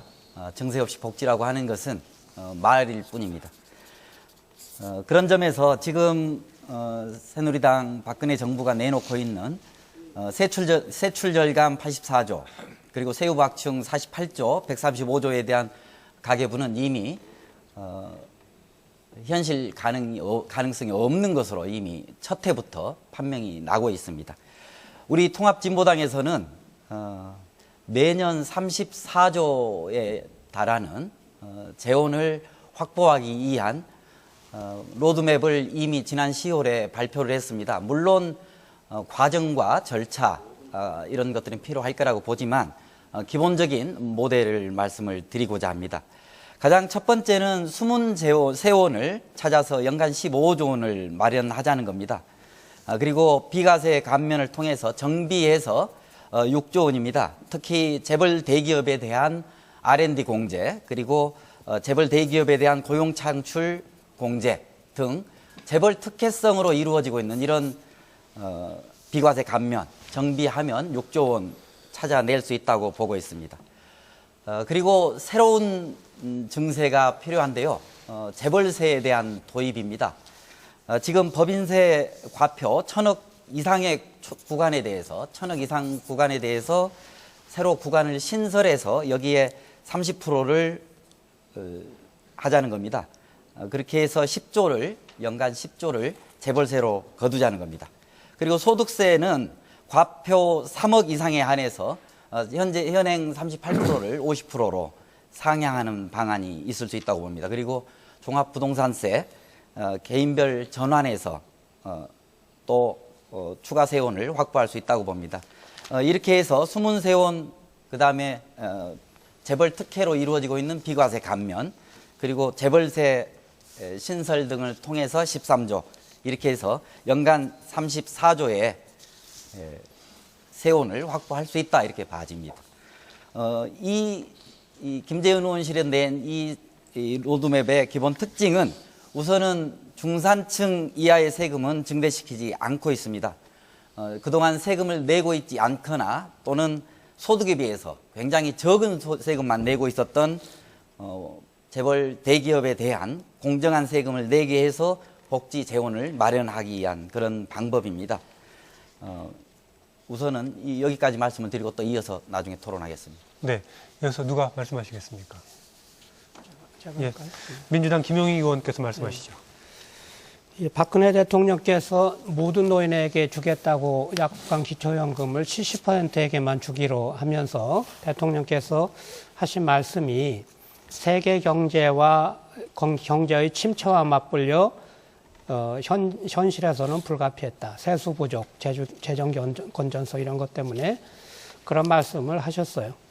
근데 이제 정말 이게 그러냐 하는 거죠. 그러니까 이게 정말 경제가 어려워서 복지를 못한다? 또는 한국의 경제 수준이 복지를 못할 정도인가? 이런 의심이 드는 거죠. 한국 경제 규모는 작년 기준에 무려 1,272조 원이었습니다. 1인당 GDP가 22,700불 수준입니다. 세계 경제 경제 총규모는 세계 15위고요. 1인당 GDP로는 33위예요. 절대로 가난한 나라가 아닙니다. 그러면 서양에서는 우리만한 경제 수준이었을 적에 복지에 대해서 돈을 얼마나 썼을까? 우리나라는 지금 GDP 대비 7.5% 쓰고 있는데 썼죠. 2만 불이 들 때. 미국이 세계에서 가장 그 복지를 적게 쓴다는 나라인데 13%, 2배 썼어요. 독일은 3배를 썼어요. 그러니까 이 말은 복지에 대해서 복지비를 쓸 여유가 더 있다는 거예요. 그러니까 한국 경제가 규모가 작아서 또는 한국 경제가 어려워서 복지에 대해서 돈을 쓰지 않는 것이 아니라 복지에 대해서 돈을 쓸 생각이 없고 또 다른 문제가 있는 거예요. 그 또 다른 문제가 뭐냐면 우리나라의 국가 재정이 정부 예산이 너무 작아요. 그러니까 한국 정부의 재정은 이 전체 경제에서 30% 정도를 차지하는데 OECD 평균은 이게 43%를 차지해요. 그냥 한국은 정부의 규모, 정부 재정의 규모가 유난히 작아요. 그러니까 나라는 부자인데 이게 정부가 너무 가난한 거예요. 그러니까 돈을 쓸 수가 없는 거예요. 그냥 박근혜 대통령께서 이게 경제가 어려워서라고 얘기를 하시면 이거는 틀린 말이에요. 그러나 정부 재정이 어려워서라고 얘기를 하시면 그거는 맞는 말일 수 있어요. 그런데 이거를 명확히 구분해 써야 돼요. 경제가 어려워서 이렇게 하면 국민을 호도하는 게 돼요. 나라에 돈이 없어서 정부 재정이 없어 이렇게 얘기를 하면 맞는 거예요. 이거 얼버무리시면 안 돼요. 왜 이게 중요하냐면 이게 국민 경제에서 이 정부 재정으로 연결하는 조세제도에 가서 한국은 치명적인 문제가 있어요. 그러니까 정부에 돈이 없는 거예요. 그러니까 그래서 지금 이 조세 부분에 대해서 이제 본격적인 얘기를 좀 해야 될 필요가 있고, 이 부분이 고쳐지지 않으면 복지 확대를 하기가 어려운 것이 현실이다. 이렇게 여기까지 말씀드리고 이따 또 말씀드리겠습니다. 네, 정의당 박원석 의원 말씀하시겠습니까? 안정범 의원 먼저 예. 말씀하시겠습니까? 하시죠. 이 공약 가계부 발표한 게 우리 정치 사상 처음이라고 말씀드렸습니다. 왜 그런가 하면은 우리 주어진 경제 규모에 맞게 재정을 만들고 그 한도 내에서 우리가 복지를 꼼꼼히 제대로 하자라고 하는 차원이었습니다. 135조 중에 이른바 6대4 원칙으로 해서 씀씀이를 60% 정도 줄이고, 그리고 세금을 약 한 40% 정도 더 거두는 걸로 하자라고 계획을 세웠던 겁니다. 이 40% 세금을 더 확충한다라고 했을 때 모든 걸 증세가 아니고 세율 인상이나 혹은 세목을 신설하는 그것은 최후의 수단으로 삼고 그 전에 우선 우리가 해야 될 게 있다. 그게 뭔가 하면은 먼저 지하 경제를 양성하자는 겁니다. 지금 여전히 탈세가 많이 있습니다. 또 세금을 내야 됨에도 불구하고 체납하고 있는 부분도 상당히 많이 있습니다. 그리고 또 비과세 감면이라고 해서 각종 세금에 예외가 되는 조항을 많이 만들어 놨습니다. 이와 같은 지하경제 양성화, 탈세, 체납, 비과세 감면 때문에 전체 내야 될 세금의 어떤 소득이 상당히 줄어든 상태에서 비로소 세율이 적용되는 겁니다. 그런데 이 줄어든 부분을 들이지 않은 상태에서 좁아진 과세 기반에서 세율을 인상한다는 것은 열심히 성실하게 납부하고 있던 많은 기업이나 우리 국민들한테 해가 되는 겁니다. 그래서 우선적으로 해야 될 거는 탈세나 체납을 빨리 바로잡고, 그리고 비과세 감면, 이 방만대에 있는 것들을 빨리 축소 조정하고, 그래도 부족하면은 이른바 세율을 인상하거나 혹은 세목을 신설하자라고 하는 취지입니다. 그래서 지하경제 양성화, 그리고 비과세 감면 정비에 대한 계획을 각각 27조, 18조 5년 동안 하겠다라고 했고, 그 계획은 이제 본격적으로 내년부터 시작이 됩니다. 그런데 이미 벌써 안 될 거다라고 하고 세율부터 높이자라고 하는 것은 기존에 성실하게 납세하고 있던 우리 국민들한테 엄청나게 부담을 더 지우는 겁니다. 그래서 이제 조금 조급하게 생각하지 마시고, 적어도 올해 예산 편성 빨리, 세법 개정 빨리 참여를 하셔가지고 이제 제대로 된 세법 개정과 예산 편성을 해서 공약 가계부 사항의 계획대로 좀 갈 수 있도록 협조를 해 주십사 하는 부탁을 다시 한번 드리겠습니다. 정의당 박원석 의원 말씀하시겠습니까? 예, 그 공약 가계부를 좀 다시 쓰셨으면 좋겠습니다. 국민들 성에 안 차는 가계부고요. 지금 쓴 가계부 잘못하다가는 부도날 가계부라고 저는 생각합니다. 지하경제 양성화, 비과세 감면 없애는 것 중요합니다. 그런데 지하경제 양성화를 하면 대체 대한민국 지하경제의 규모가 어느 정도 되는지부터 파악을 해야 되는 거 아니겠습니까? 근데 그조차도 파악을 못하면서 지하경제 양성화하겠다. 지금 로드맵도 없는 상황입니다. 금융정보분석원의 거래 정보를 국세청이 볼 수 있도록 한 정도가 지하경제 양성화와 직접적으로 연관된 거의 유일한 조치입니다. 이런 속도로 국민들 뭘 믿고 지하경제 양성화하겠다는 걸 기다릴 수 있겠습니까? 지금 역외 탈세 문제 대단히 심각한데 역외 탈세 방지하기 위한 종합대책 마련하자 누차례 제안했음에도 불구하고 정부 여당 대단히 소극적입니다. 그런 점 먼저 지적을 하고 싶고요. 비과세 감면 축소해야 됩니다. 축소하되 원칙이 있어야죠. 내년도 지금 비과세 감면 축소 목표액이 3조 4천억 원인데요. 그 3조 4천억 원의 대부분을 월급쟁이들, 자영업자들의 비과세 감면을 줄여서 채우는 것으로 했습니다. 상대적으로 재벌 대기업에 돌아가는 법인세 감면은 크게 손을 대지 않았습니다. 결국에는 월급쟁이들과 서민들 주머니 털어서 부자 감세 메꾸겠다는 얘기밖에 더 되겠습니까? 원칙 없는 비과세 감면 축소입니다. 지출 조정에서 84조 원 5년간 만들겠다. 근데 대통령께서요, 지방 공약은 실현 가능성, 경제적 타당성이 없어도 이행하겠다고 말씀을 하십니다. 지금 지출 구조 조정하자면서 예비 타당성 조사에서 경제적 타당성이 없다고 판단이 난 지방 공약마저 이행하겠다는 건 뭡니까? 이거 앞뒤가 맞지 않는 얘기입니다. 이렇게 원칙도 없고 계획도 불분명한 이런 말씀을 가지고서 공약 가계부 이행하겠다, 자칫하면 부도난다는 점 다시 한번 말씀드리고요. 그리고 지금 세율 인상, 세목 신설 안 하겠다는 말씀에서 최후의 수단으로 생각하겠다는 말씀을 해주셔서 대단히 고맙습니다. 그 세율 인상, 세목 신설 관련해서 우선 고려해야 될 것은 지난 정부 5년 동안 이루어진 감세를 처리하는 문제입니다. 저는 그것을 1단계 증세, 소극적 증세라고 생각합니다. 25%이던 법인세 최고세율을 22%로 내렸습니다. OECD 평균 법인세 최고세율 25%입니다. 우리나라가 훨씬 더 낮습니다. 법인세율 낮춰지면 기업들의 경쟁력이 생기고 투자 늘고 고용 늘 거라고 했습니다. 거짓말입니다. 지난 10년 동안 기업의 설비 투자 증대를 확인해 볼 수 있는 유형자산 증가율을 보면 지속적으로 하락했습니다. 비과세 감면으로 대규모 특혜를 누렸던, 세금 특혜를 누렸던 대기업들이 전체 고용에서 차지하는 비중은 오히려 줄였습니다.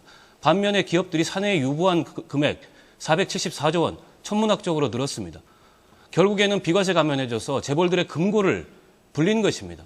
더 이상 이제 실체도 없고 효과도 없는 법인세 감세해주면 국가 경쟁력 늘어나고 기업들의 경쟁력 높아진다는 얘기 반복하지 말아주시길 바랍니다. 이 대기업 재벌들에 대한 법인세 감면부터 원위치 시키는 것으로 증세해야 됩니다. 이어서 나중에 말씀드리겠습니다. 네, 이어서 안정범 의원께서 말씀하시겠습니까? 우리 박원석 의원님 제적하신 부자 감세 철회, 부자 증세 이 문제 꼭 한번 짚었으면 좋겠습니다. 제가 아는 한 이 어느 나라도 어느 전문가들도 법인세의 증세를 가지고 부자 증세라고 하는 걸 들어본 적은 없습니다. 즉 다시 말씀드린다면은 그동안에 깎아줬던 법인세를 인하해서 그만큼 다시 복원시키면은 다 세금이 들어올 거다. 그걸 가지고 뭘 쓰자. 저는 너무 비전문적이라고 생각합니다.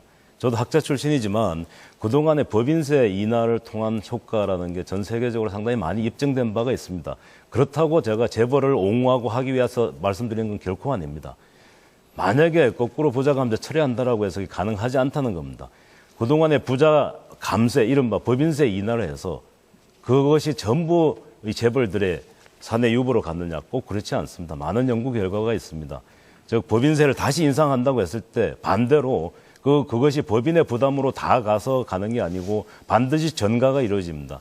근로자들 임금을 더 삭감한다든지 아니면은 물건값을 높인다든지 분명히 우리한테 좋은 행위는 아니죠. 그렇지만 그런 식으로 갈 수밖에 없습니다. 그것도 반드시 고려해야 되고 또 해외로 나갈 수도 있습니다. 그래서 법인세 인하는 굉장히 신중해야 된다. 우리가 모형으로 삼고 있는 스웨덴의 경우도 90년대 경제 위기 때 법인세율을 50%에서 30%로 낮췄다가 그 복지국가인 스웨덴도 지금은 22%까지 와 있습니다. 또 마찬가지 스웨덴의 경우 부유세도 없앴습니다. 또 상속세마저도 없애고 적극적으로 합니다. 한 가지만 더 말씀을 드리겠습니다. 아버지 부시 대통령 때 부자들한테 더 세금을 물리자라고 해서 요트세라는 걸 만들었습니다. 그랬더니 그 요트업계가 줄조산했습니다. 1년 만에 포기하고 요트업계에서 해고된 많은 근로자들 위해서 요트세 없던 걸 했습니다.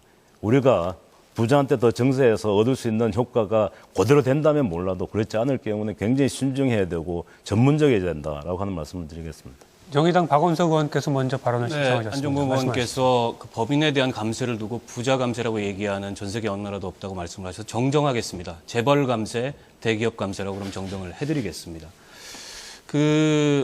지금 우리나라에서 가장 돈을 잘 버는 기업이 삼성입니다. 삼성이 전체 기업의 이익에서 차지하는 비중이 18.3%입니다. 근데 삼성이 내는 법인세의 비중은 전체 법인세의 8.4%밖에 되지 않습니다. 실효세율 16%밖에 되지 않습니다. 법인세 비용 대비 공제 감면액 비중이 86%에 이릅니다. 이게 과연 재벌 특혜, 대기업 특혜가 아니고 무엇이겠습니까? 물론 우리 기업들이 외국에 나가서 다른 글로벌 기업들과 경쟁을 해야 되기 때문에 기업의 경쟁력 고려해야 됩니다. 하지만 돈을 많이 벌면 그만큼 세금을 많이 내는 것이 응능부담이라는 조세의 원칙에 가장 부합하는 길입니다. 지난 10년 동안 우리 기업들의 소득은 계속 늘어났습니다. 국민들의 소득은 계속 줄어들었습니다. 기업들의 소득이 있는 만큼 국민 소득이 줄어들었습니다. 전체 GDP에서 법인세 비중이 차지하는 비중이 높은 이유는 세율이 높아서도 아니고 세금을 많이 내서가 아니라 기업의 소득이 높기 때문입니다. 우리 기업들이 소득만큼 적정한 세금을 내고 있지 않다고 생각합니다. 그 점에 대해서는 또 추후에 말씀을 더 드리겠습니다. 통합진보당 민병렬 의원께서 발언 신청하셨습니다. 말씀하시죠. 예, 복지 얘기하면 늘 재원 얘기하고 예산 타령을 합니다. 그런데 오히려 더 문제는 재원 확보에 대한 의지라고 생각합니다. 특히 지난 개발 독재 시대에 있었던 이런 세제를 이제 복지 시대에 걸맞게 전면적으로 개편하는 것이 필요하다고 생각합니다. 우선은 이번에 전두환 전 대통령 추징금 추적 과정에서 이미 학습 효과가 있었다고 생각합니다. 순문세원에 대한 적극적 추적 가능하다고 봅니다. 그렇게 해서 우리 김재현 의원실에서 확인한 바에 따르면 추계가 5조 5천억 가까이 세수가 증대하는 효과를 가져올 수 있다고 보고 있는 겁니다. 그리고 상장 주식이나 파생 상품에 대한 양도 차익, 여기서도 지금 2조 가까이 새로운 세수를 확보할 수 있다고 보는 겁니다. 말하자면 의지가 문제라는 겁니다. 적극적 의지를 가지고 추적하고 숨은 세원을 찾아내야 된다는 겁니다. 그리고 또 하나, 그동안 특혜로 이루어졌던 고소득층, 특히 재벌 대기업에 대한 문제는 이제 바로잡자는 겁니다. 새로운 것이 아닙니다. 바로잡자는 겁니다. 재벌 대기업에 대한 법인세 세 구간을 신설하고 재벌세를 신설하는 문제, 그 다음에 연간 3억 원 소득자에 대한 세율 상향, 이런 부분들은 충분히 국민적 공감대 속에서 추진할 수 있는 내용들이라고 생각을 합니다. 한 가지 더 말씀을 드리겠습니다. 지방재정 문제입니다. 지금 복지정책이 실행되면서 지방재정은 점점 더 어려워지고 있습니다. 굉장히 심각합니다. 지방재정이 악화되고 있는 이유는 물론 뭐 세수의 부족에 있습니다. 그러나 중요한 요인 중에 하나가 바로 중앙정부가 복지 예산을 지방정부에 떠넘기기 때문입니다. 지금 중앙정부와 지자체가 공동으로 부담하고 있는 비용은 장애인 수당이나 기초생활급여 등을 포함해서 16가지가 되는 것으로 되어 있습니다. 그렇기 때문에 이러한 예를 들면 보육예산 하나만 하더라도 아까 말씀드렸듯이 중앙정부가 70%를 부담하기로 여야 합의돼 있던 것도 실행되지 않은 채 60%로 지금 오히려 줄여놓고 있는 상태입니다. 지방정부 세수였던 종부세 절반으로 줄었고요. 또 취득세 감면됐습니다. 그리고 또 기초연금 예산이 이제 지방정부의 분담 몫으로 되게 돼 있습니다. 이러한 상황에서 지방재정에 대한 고려가 지금 절박한 상황입니다. 단적으로 지난 7년간 사회복지 지출은 중앙정부가 8% 남짓 증가한 데 비해서 지방정부는 그보다 2배 많은 13% 가까이가 지금 사회복지 지출이 증가한 것으로 이렇게 나와 있습니다. 말씀 드려주시죠. 예. 정부와 국회가 결단이 필요합니다. 이런 중요 복지 사업에 대해서는 중앙정부가 전담하는 그런 획기적 조치가 필요합니다. 민주당 김영희 의원 아직 시간이 네. 많이 남았는데 발언하시겠습니까? 이게 그래서요. 이게 아까 조세제도에 이제 문제가 많다 이렇게 얘기를 했는데 지금 안종범 의원께서는 지하경제 양성화, 뭐 탈세 체납, 비과세 감면 이런 거 얘기를 하셨어요. 이거는 조세의 그 관리, 운영 이 부분에 가서 문제가 있는데 이거는 뭐 이게 굉장히 문제가 많죠. 그렇게 국세청장이 줄줄이 다 감옥에 가 있잖아요. 이제 그런 상태는 벗어나야지 되는 거 이건 뭐 말할 것도 없어요. 문제는 고소득층 증세와 대기업에 대한 이 세금 부담을 합리적으로 다시 바꾸는 거, 이게 그 재벌과 고소득층에 유리한 조세 감면제도 바꾸고 등등을 해서 이거를 제자리로 또 세율 조정도 해서 제자리로 돌리는 거, 이거를 병립해서 할 수 없다고 생각하는 이 사고는 문제가 있는 거예요. 이게 왜 동시 진행이 안 돼요? 세금의 조세의 운용을 제대로 하는 거하고 고소득층에 대해서 합리적인 세금을 매기는 거하고 이걸 동시 진행 못 한다는 건 얘기가 안 되는 거죠. 그리고요, 이게 도대체 한국의 조세를 고치는 이 부분에 있어서 이게 그 소득 재분배 기능이 한국 조세에 없어요. 이게 조세에 의해서 지금 불평등 구조가 개선되는 요율이 8% 정도밖에 안 돼요. 그런데 그거를 고치지 않으면 이 조세제도에 대한 국민적인 신뢰가 생길 수 없어요.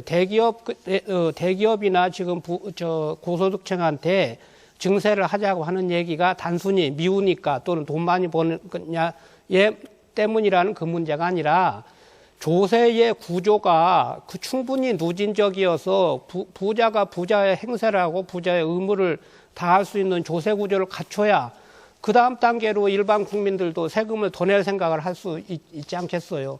여기 계시는 분들 다 한번 생각을 해보세요.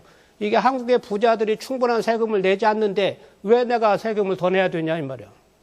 그런 건 있을 수가 없는 거죠. 우선 부자들이 제 몫의 세금을 내고 대기업이 제 몫의 세금을 내야 일반 국민들도 보편적으로 나 세금 더 내겠다. 그러니까 수순이 그렇게 가야지 되는 거예요. 우선 그 첫 단추를 꿰줘야 되는데 그 첫 단추를 새누리당이 거부하고 있다는 거예요. 나는 이거는 새누리당의 역사적 책무라고 생각합니다. 왜냐하면 부자들한테 세금을 매기는 것은 생각을 해보세요. 이걸 진보 성향의 정당이 하는 게 말씀 정리해 쉽겠어요? 주시죠. 아니면 보수 정당이 하는 게 쉽겠어요? 보수당이 해줘야지. 보수당이 해줘야 이 문제가 풀릴 거 아닙니까? 네, 정의당 그래야 박원석 그다음에 의원께서 예, 말씀 정리해 주시죠. 바톤을 이어받을 수 있다 이 말이에요. 예. 정의당 박원석 의원께서 말씀해 예, 주시죠. 옛말에 곳간에서 인심 난다고 했습니다.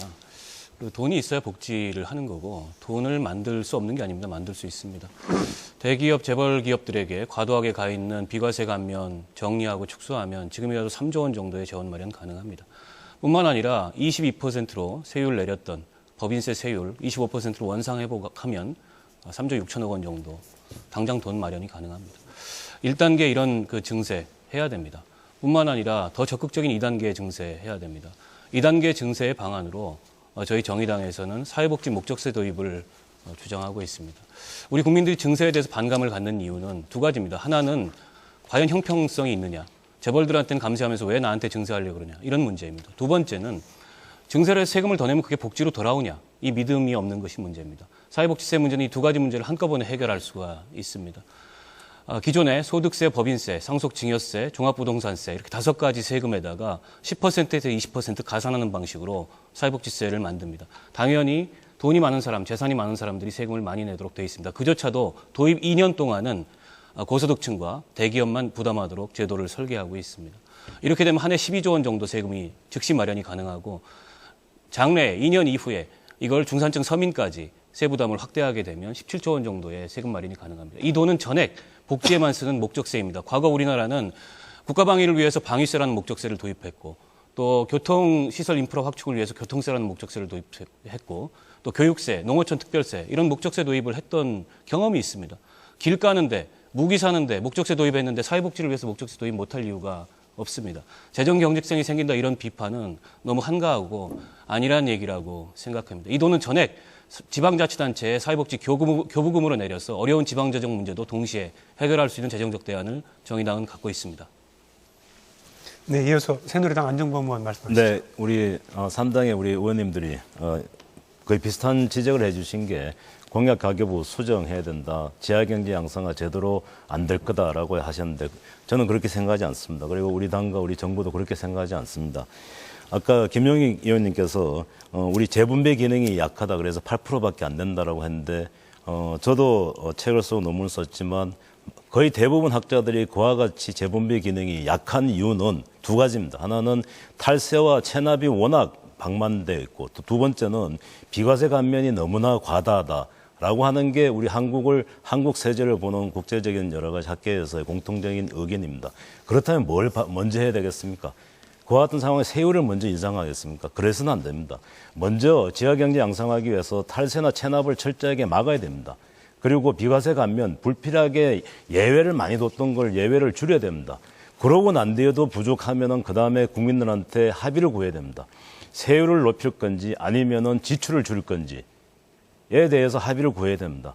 그런 점에서 반드시 지하경제 양성화가 우선돼야 된다는 말씀을 드리고 또 하나 예전과 같이 세무조사를 강화해서 지하경제 양성화가 안 됩니다. 이제는 FIU라고 해서 금융정보분석원의 각종 자료를 이제 받아서 또 그 이외에 여러 기관 간의 정보를 공유하다 보면은 역외탈세 문제나 탈세나 체납이나 이 문제들이 지금부터는 상당히 그 이전과는 달리 많이 성과를 거둘 수 있을 거라고 기대를 하고 그게 연간 약 한 5, 6조 정도는 될 거다라고 하는 나름대로의 예측이 다 있습니다. 그래서 공약 가계부 지금 현 상황에서 수정할 이유는 없다라고 생각합니다.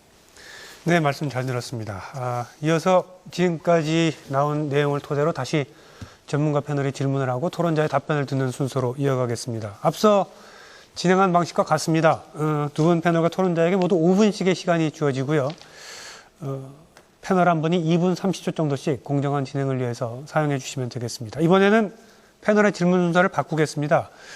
한성환 본부장께서 먼저 질문을 하시고요. 이어서 김현명 교수가 질문하는 순서로 가겠습니다. 첫 순서는 새누리당 안정범 의원입니다. 먼저 한성환 본부장 질문해 주시죠.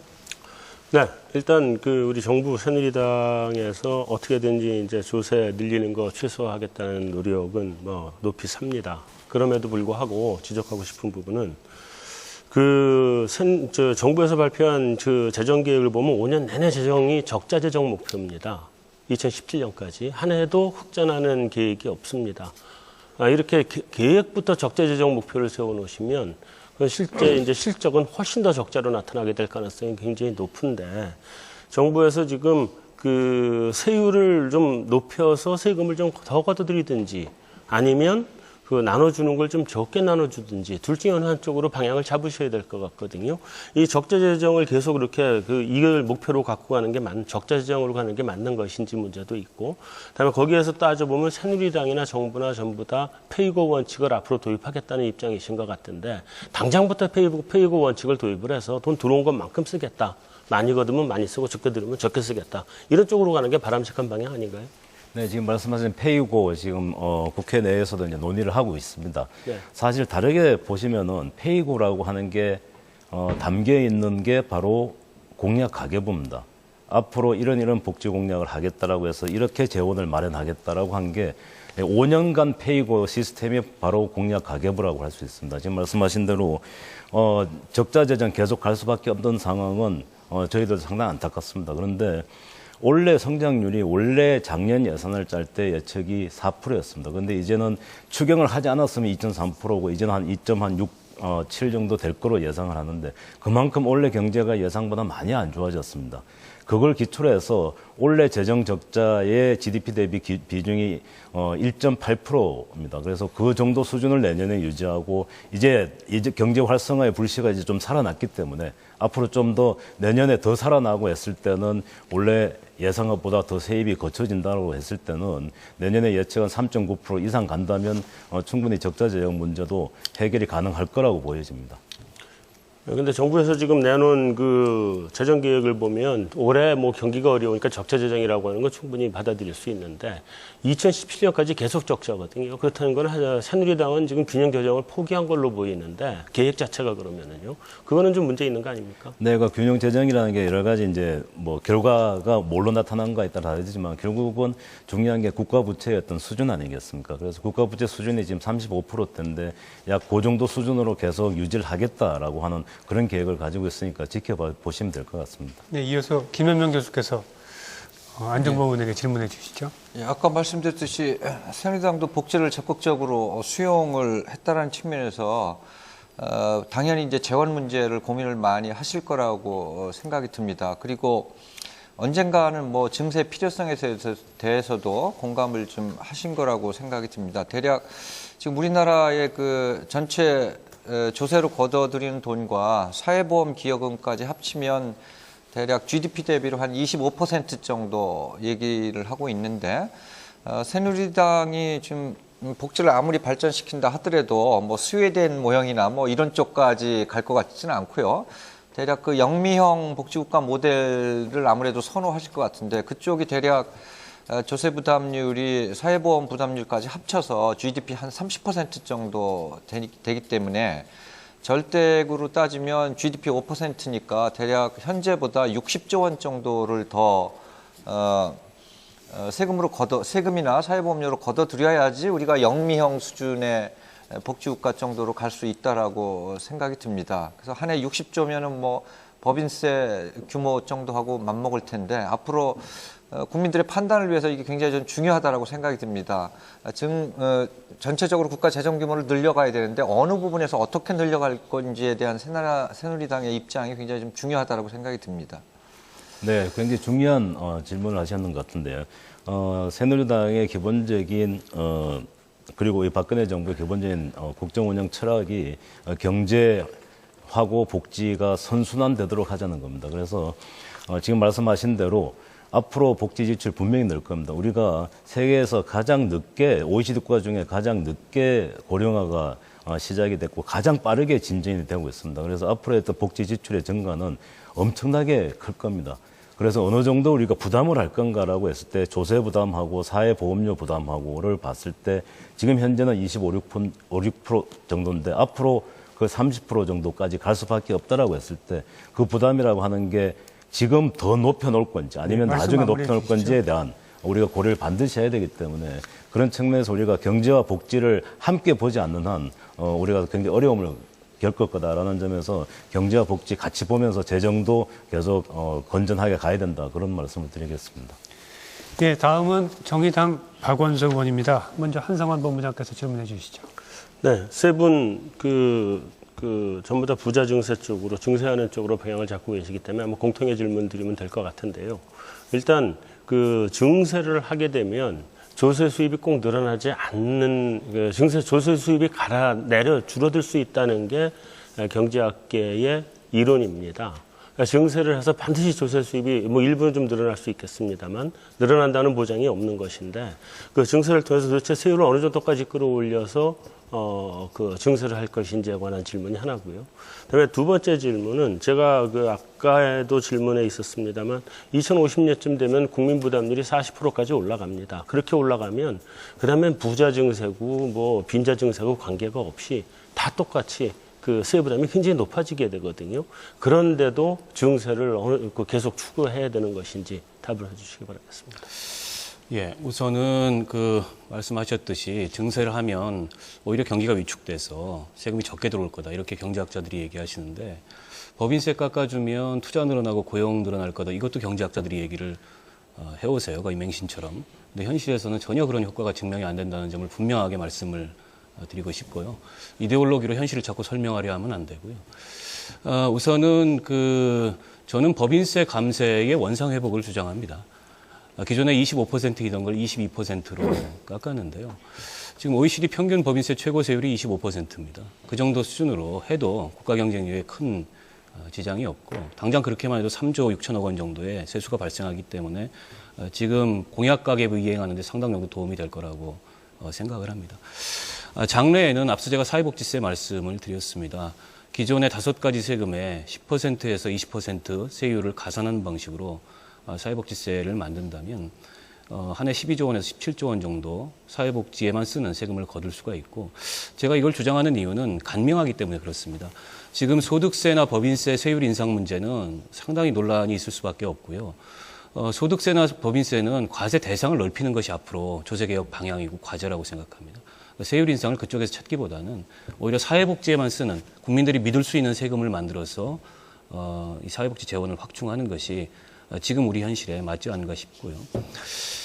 국민 부담률 문제는 지금 한 33% 정도 되는데 자연 증가분도 향후에 가면 40% 가까이 일어날 거다. 그러니까 지금 증세를 주장하면 안 된다. 저는 꼭 그렇게 생각하지 않습니다. 과거에 다른 복지 선진 국가들, 지금 이미 33% 평균 국민 부담률 갖고 있는 나라들, 그리고 복지 지출을 44% 하고 있는 나라들, 우리보다 더 경제력이 낮을 때 훨씬 더 세율이 높았고 예, 훨씬 더 이 마무리해 증세에 적극적이었다는 점 말씀을 드릴게요. 다음 김현명 교수께서 질문해 주시죠. 예. 박원석 의원님하고 이따가 민병렬 통합진보당 최고위원님께도 공통된 질문이 될 텐데요. 우리나라에서 진보 정당 계열의 정책, 특히 이제 복지 재원을 어떻게 조달할 것인가 보면 목적세 얘기를 많이 하세요. 그게 이제 사회복지세건 부유세가 됐건 특정 항목에다 세금을 좀 붙여갖고 그걸 복지비로 쓰자라고 하시는 말씀들 많이 주장들 하시는데 왜 그래야 되는지에 대해서는 이해가 갑니다. 워낙 우리 사회 부유층에 대한 공평과사가 안 돼 있으니까 그런 측면이 국민적 공감대도 있고 그런 허점을 갖고 있다라고 생각이 듭니다. 다만 이제 문제는 부유층에게 혹은 소득세 상위 계층이나 재벌들이나 이런 소위 상층에 있는 분들에게 목적세를 부과해갖고 거기서 나오는 돈을 사회복지세로 쓰게 되면 어떤 정치적 부작용이 있냐면 돈을 내는 사람은 항상 부자들, 그 돈을 갖고 쓰는 사람들은 항상 가난한 사람들 이런 식으로 돼서 내는 사람은 조세저항 문제가 생기고 받는 사람은 떳떳한 권리로서의 복지라는 의식이 좀 약화되는 어떻게 보면 두 정당이 추구하는 보편주의적 복지국가와는 좀 모순된 재원 조달 방식이 아닌가 저는 평소에 그런 생각을 해왔습니다. 스웨덴 같은 북유럽 복지국가 모델은 복지 비용의 대부분을 다 일반 조세로 모두가 내고 모두가 받는 시스템이거든요. 그래서 그런 부분에 대해서는 좀 논리적으로 좀 모순이 있어서 좀 충분히 설명이 좀 필요하다 이렇게 생각이 듭니다. 제가 제안하는 사회복지세는 부자들만 내는 세금이 아닙니다. 도입 초기 2년만 그렇고요. 2년이 지나서는 모든 과세 대상자들, 소득세, 법인세, 상속증여세, 종부세를 내는 모든 과세 대상자들이 이 세금을 내자는 겁니다. 즉, 있는 사람들이 먼저 내고 나중에는 국민 모두가 책임지는 그런 재원 마련 구조를 만들자는 것이고, 그렇기 때문에 지금 말씀하셨던 그런 정치적 부작용은 발생하지 않을 수 있고, 또 복지에만 쓰는 그런 신뢰성 있는, 믿을 수 있는 세금을 만들자는 제안입니다. 네, 이번에는 민주당 김영익 의원 순서입니다. 먼저 한상환 본부장께서 질문을 해주시죠. 네, 김 의원님께 좀 다른 질문을 좀 드리겠습니다. 아까 말씀하신 조세제도의 개편이 필요하다는 말에 대해서는 뭐 전적으로 공감을 하고요. 우리나라 조세제도가 현재 많이 이렇게 왜곡되어 있는 건 사실인데, 그럼 민주당에서 생각하는 어떤 형태의 조세제도가 되면 우리가 복지 재원을 충분히 만들 수 있는 그런 구조가 될 건지 한번 말씀을 해주시기 바랍니다. 그거는 질문이 커서 저도 좀 큰 방향으로 답변을 드리겠는데요. 저는 장기적으로 복지 재원을 마련하기 위해서는 증세가 필요하다는 거에 대해서 민주당은 부정하지 않습니다. 그 뭐 당연하지요. 그런데 문제는 수순과 속도의 문제인데요. 아까도 말씀을 드렸지만 우선 첫 번째 그 순서는 대기업과 고소득층에 대한 감세의 처리와 증세 부분이 이게 첫 번째 단계다. 물론 안종범 의원 아까 말씀하신 조세의 투명성을 위한 탈세와 과세 기반을 높이기 위한 그 노력, 이거는 반드시 필요하죠. 그런데 다시 말씀드리지만 안종범 의원의 말씀처럼 그거 먼저 하고 그 다음에 세율 조정을 해야 된다. 그거는 너무 기약 없는 얘기일 수밖에 없습니다. 그래서 그거는 동시 진행을 해야 된다고 우선 생각을 하고요. 그래서 그 부분이 충분히 납득이 되고, 그리고 거기에서 조달되는 그 복지의 그 혜택을 국민들이 경험하면 그 다음 단계로는 저는 보편적인 그 증세를 할 수 있다고 생각을 합니다. 그러니까 그거는 중산층과 그 서민까지도 그 일정한 수준의 그 증세를 할 수 있는데, 그거는 앞부분이 선행이 되어 순서가 갖추어져서 그거에 의해서 국민들이 충분히 납득하고 나도 낼 수 있겠다라고 하는 생각이 들 때 그것이 가능하다, 저는 그렇게 생각을 하고 있습니다. 궁극적으로 소득세율 상한은 어디까지 생각을 하시나요? 소득세율 상한은 원칙적으로야 지금 그 국민 계세제로 가는 것이 맞겠죠, 장기적으로는. 그런데 그거는 그 판단은 조금 길게 봐야지 되고요. 그리고 이제 그 말씀은 지금은 답변 드리기 어려운 것이 1단계 문제가 풀리지 않았기 때문에 민주당이 두 번째 그 보편 증세 부분에 대해서는 구체적으로 지금 생각할 단계가 아니라고 생각합니다. 네, 다음에 김현명 교수께서 질문해 주시죠. 아까 그 새누리당 안종범 의원에게 했던 그 질문을 동일하게 좀 드리겠는데요. 아까 설명드린 것처럼 우리나라 그 국가 전체 재정 규모가 한 GDP 25%인데 우리가 영국, 미국형의 재정 규모로 가려면 GDP 한 30% 정도 돼야 되니까 60조 원을 더 걷어야 된다고 말씀을 드렸습니다. 근데 민주당이 그동안 지난 몇 년 동안 주장해온 복지정책의 노선이나 이런 거 볼 때는 영국이나 미국형 같은 형태의 복지국가보다는 한 단계 더 나간 그런 형태의 복지국가를 표방을 하고 있는 것 같아요. 뭐 명시적으로 우리가 뭐 유럽형 복지국가로 가겠다라는 정치적인 선언은 안 했지만 아무튼 새누리당과의 차별성이나 뭐 여러 가지 측면에서 볼 때 전체 그 세수 규모가 GDP 한 35% 정도는 가야지 OECD 뭐 평균 정도 가는 수준이라고 생각이 듭니다. 그렇게 따지면 한 120조 원을 현재보다 더 지금 세금 징수를 해야 된다라는 얘기인데 이게 과연 가능하냐, 단기적으로 민주당이 몇 년 뒤에 집권한다 하더라도 단기적으로 가능한 얘기냐에 따라 생각이 들기 때문에 한편으로는 복지 공약을 막 쏟아내놓지만 민주당이 몇 년 안에 집권을 한다고 해도 한 100조 원 이상 규모의 과연 증세를 할 수 있겠냐, 이 부분에 대해서는 굉장히 좀 의문이 듭니다. 예, 질문이 길어지면 답변할 시간이 줄어들기 때문에 기본적으로 이제 기억하시겠지만 참여정부 때 민주당은 비전 2030이라는 계획을 냈습니다. 그 계획은 2030년까지 2030년까지 우리나라의 GDP, 1인당 GDP 그리고 그 공적 사회 지출 수준을 현재의 OECD 평균 수준까지 끌어올리겠다라고 하는 계획을 낸 것이고요. 그래서 그거는 이제 장기적인 비전입니다. 그러니까 말씀하신 대로의 그 국민 부담률 증가를 그 아주 신속히 빠르게 할 수는 없습니다. 그거는 당연히 정치적으로 그럴 수밖에 없고 또 일정한 속도 너무 빨리 가면 이거는 뭐 반드시 경제 부담을 주기 때문에 그 속도는 얼마든지 그 상황에 맞게 조절하는 것이 당연히 정치로서 당연한 거고요. 다만 그 목표를 충분한 복지가 그 이루어지고 현금급여에 있어서 그다음에 현물급여에 있어서 충분한 사회 서비스 일자리가 생길 수 있는 방향으로 그리고 그것이 그 원활한 그 조세 구조를 통해서 자원 조달이 되는 방향으로 이 순환이 돼서 아까 예, 말씀 정리해 주시죠. 예, 그 방향으로 끌고 가겠다라고 말씀드리겠습니다. 예, 마지막으로 통합진보당 민병렬 위원인데요. 아까 첫 번째 패널 질문들에 받는 시간을 좀 덜 쓰였습니다. 마무리 발언 때 쓰겠다고 하셨는데 안 된답니다. 제가 재량권이 없어서 시간을 더 드릴 수가 없으니까 지금 전문가 패널 시간을 조금 더 쓰는 걸로 하고요. 먼저 한성환 본부장께서 질문해 주시죠. 네.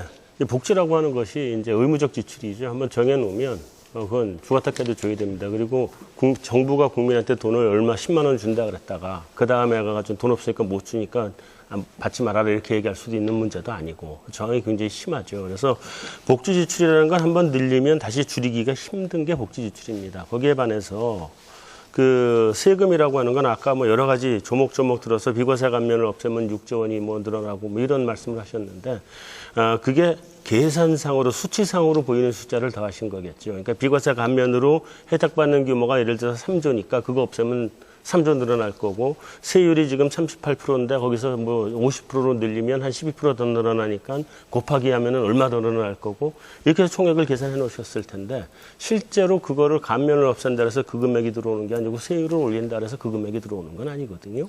그러면 거기다 또 한 가지 문제는 세금이라고 하는 것은 그에 비해 경기 상황에 따라서 많이 거칠 때도 있고 적게 거칠 때도 있고 또 너무 많이 거두면 경제가 활력을 잃고 점점 쇠퇴해 갈 수도 있고 그런데 그런 그 올 한 해의 계산을 가지고 이런 장기 복지 예산을 갖다가 계획을 하신다는 건 좀 문제가 있는 거 아닌가요? 예. 지난 10월 달에 세제 개혁안을 우리 김재현 의원실에서 발표를 했는데요. 말씀하신 것처럼 그런 상황에 따른 여러 가지 변화들이 있을 거라고 봅니다. 다만 어느 분야에 어떤 항목에 새로운 세제들이 도입돼야 하는가에 대한 설명이었다고 이렇게 이해를 해주시면 좋을 것 같습니다. 지금 그 재벌 대기업에 대한 특혜성 세금 비과세 감면만 하더라도 그 규모가 굉장합니다. 그래서 평균 세율보다도 훨씬 낮은 거죠.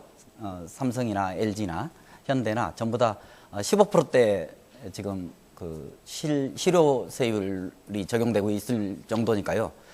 그렇기 때문에 그런 점들을 이제 바로 잡다는 취지이고, 그래서 이제 첫 번째로 내세운 거는 재벌 대기업 그 연간 1,000억 이상 규모에 대해서 새로운 초과 구간을 신설해서 30%를 설정하자 이런 거고, 그 다음에 소득세 분야에서는 1년 3억 이상의 고소득자에 대해서 현재 38%를 50%로 상향하자 이런 취지의 말씀이고요.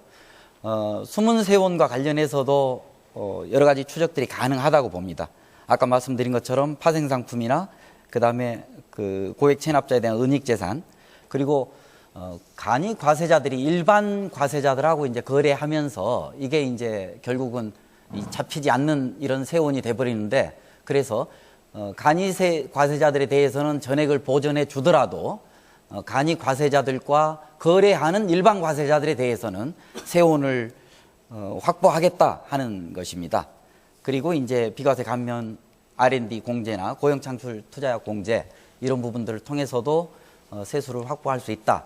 그래서 말씀드린 이런 내용들은 의지를 갖고 정치적으로 합의하고 추진을 하면 되는 문제다. 이렇게 봐집니다. 네, 이어서 김현명 교수께서 질문해 주시죠. 예. 아까 질문했던 거를 똑같이 질문 드리겠습니다. 통합진보당 쪽에서 그 부유세나 혹은 그 고소득층에게 세금을 많이 매겨서 그걸 복지재원으로 쓰자고 그런 주장들과 정책 대안들을 많이 내놓으셨는데 실제 통합진보당이 주장하는 그 사회상하고는 이게 안 맞을 수 있거든요. 그래서 그런 부분에 대해서는 뭐 신뢰를 하나 들면 우리나라는 지금 임금 근로자 중에 상당 부분 저임금 근로자들 한 40% 가까이가 세금 한 푼도 안 내잖아요. 근데 스웨덴은 아무리 저임금 근로자라도 세금 다 냅니다. 물론 다 되돌려 받죠.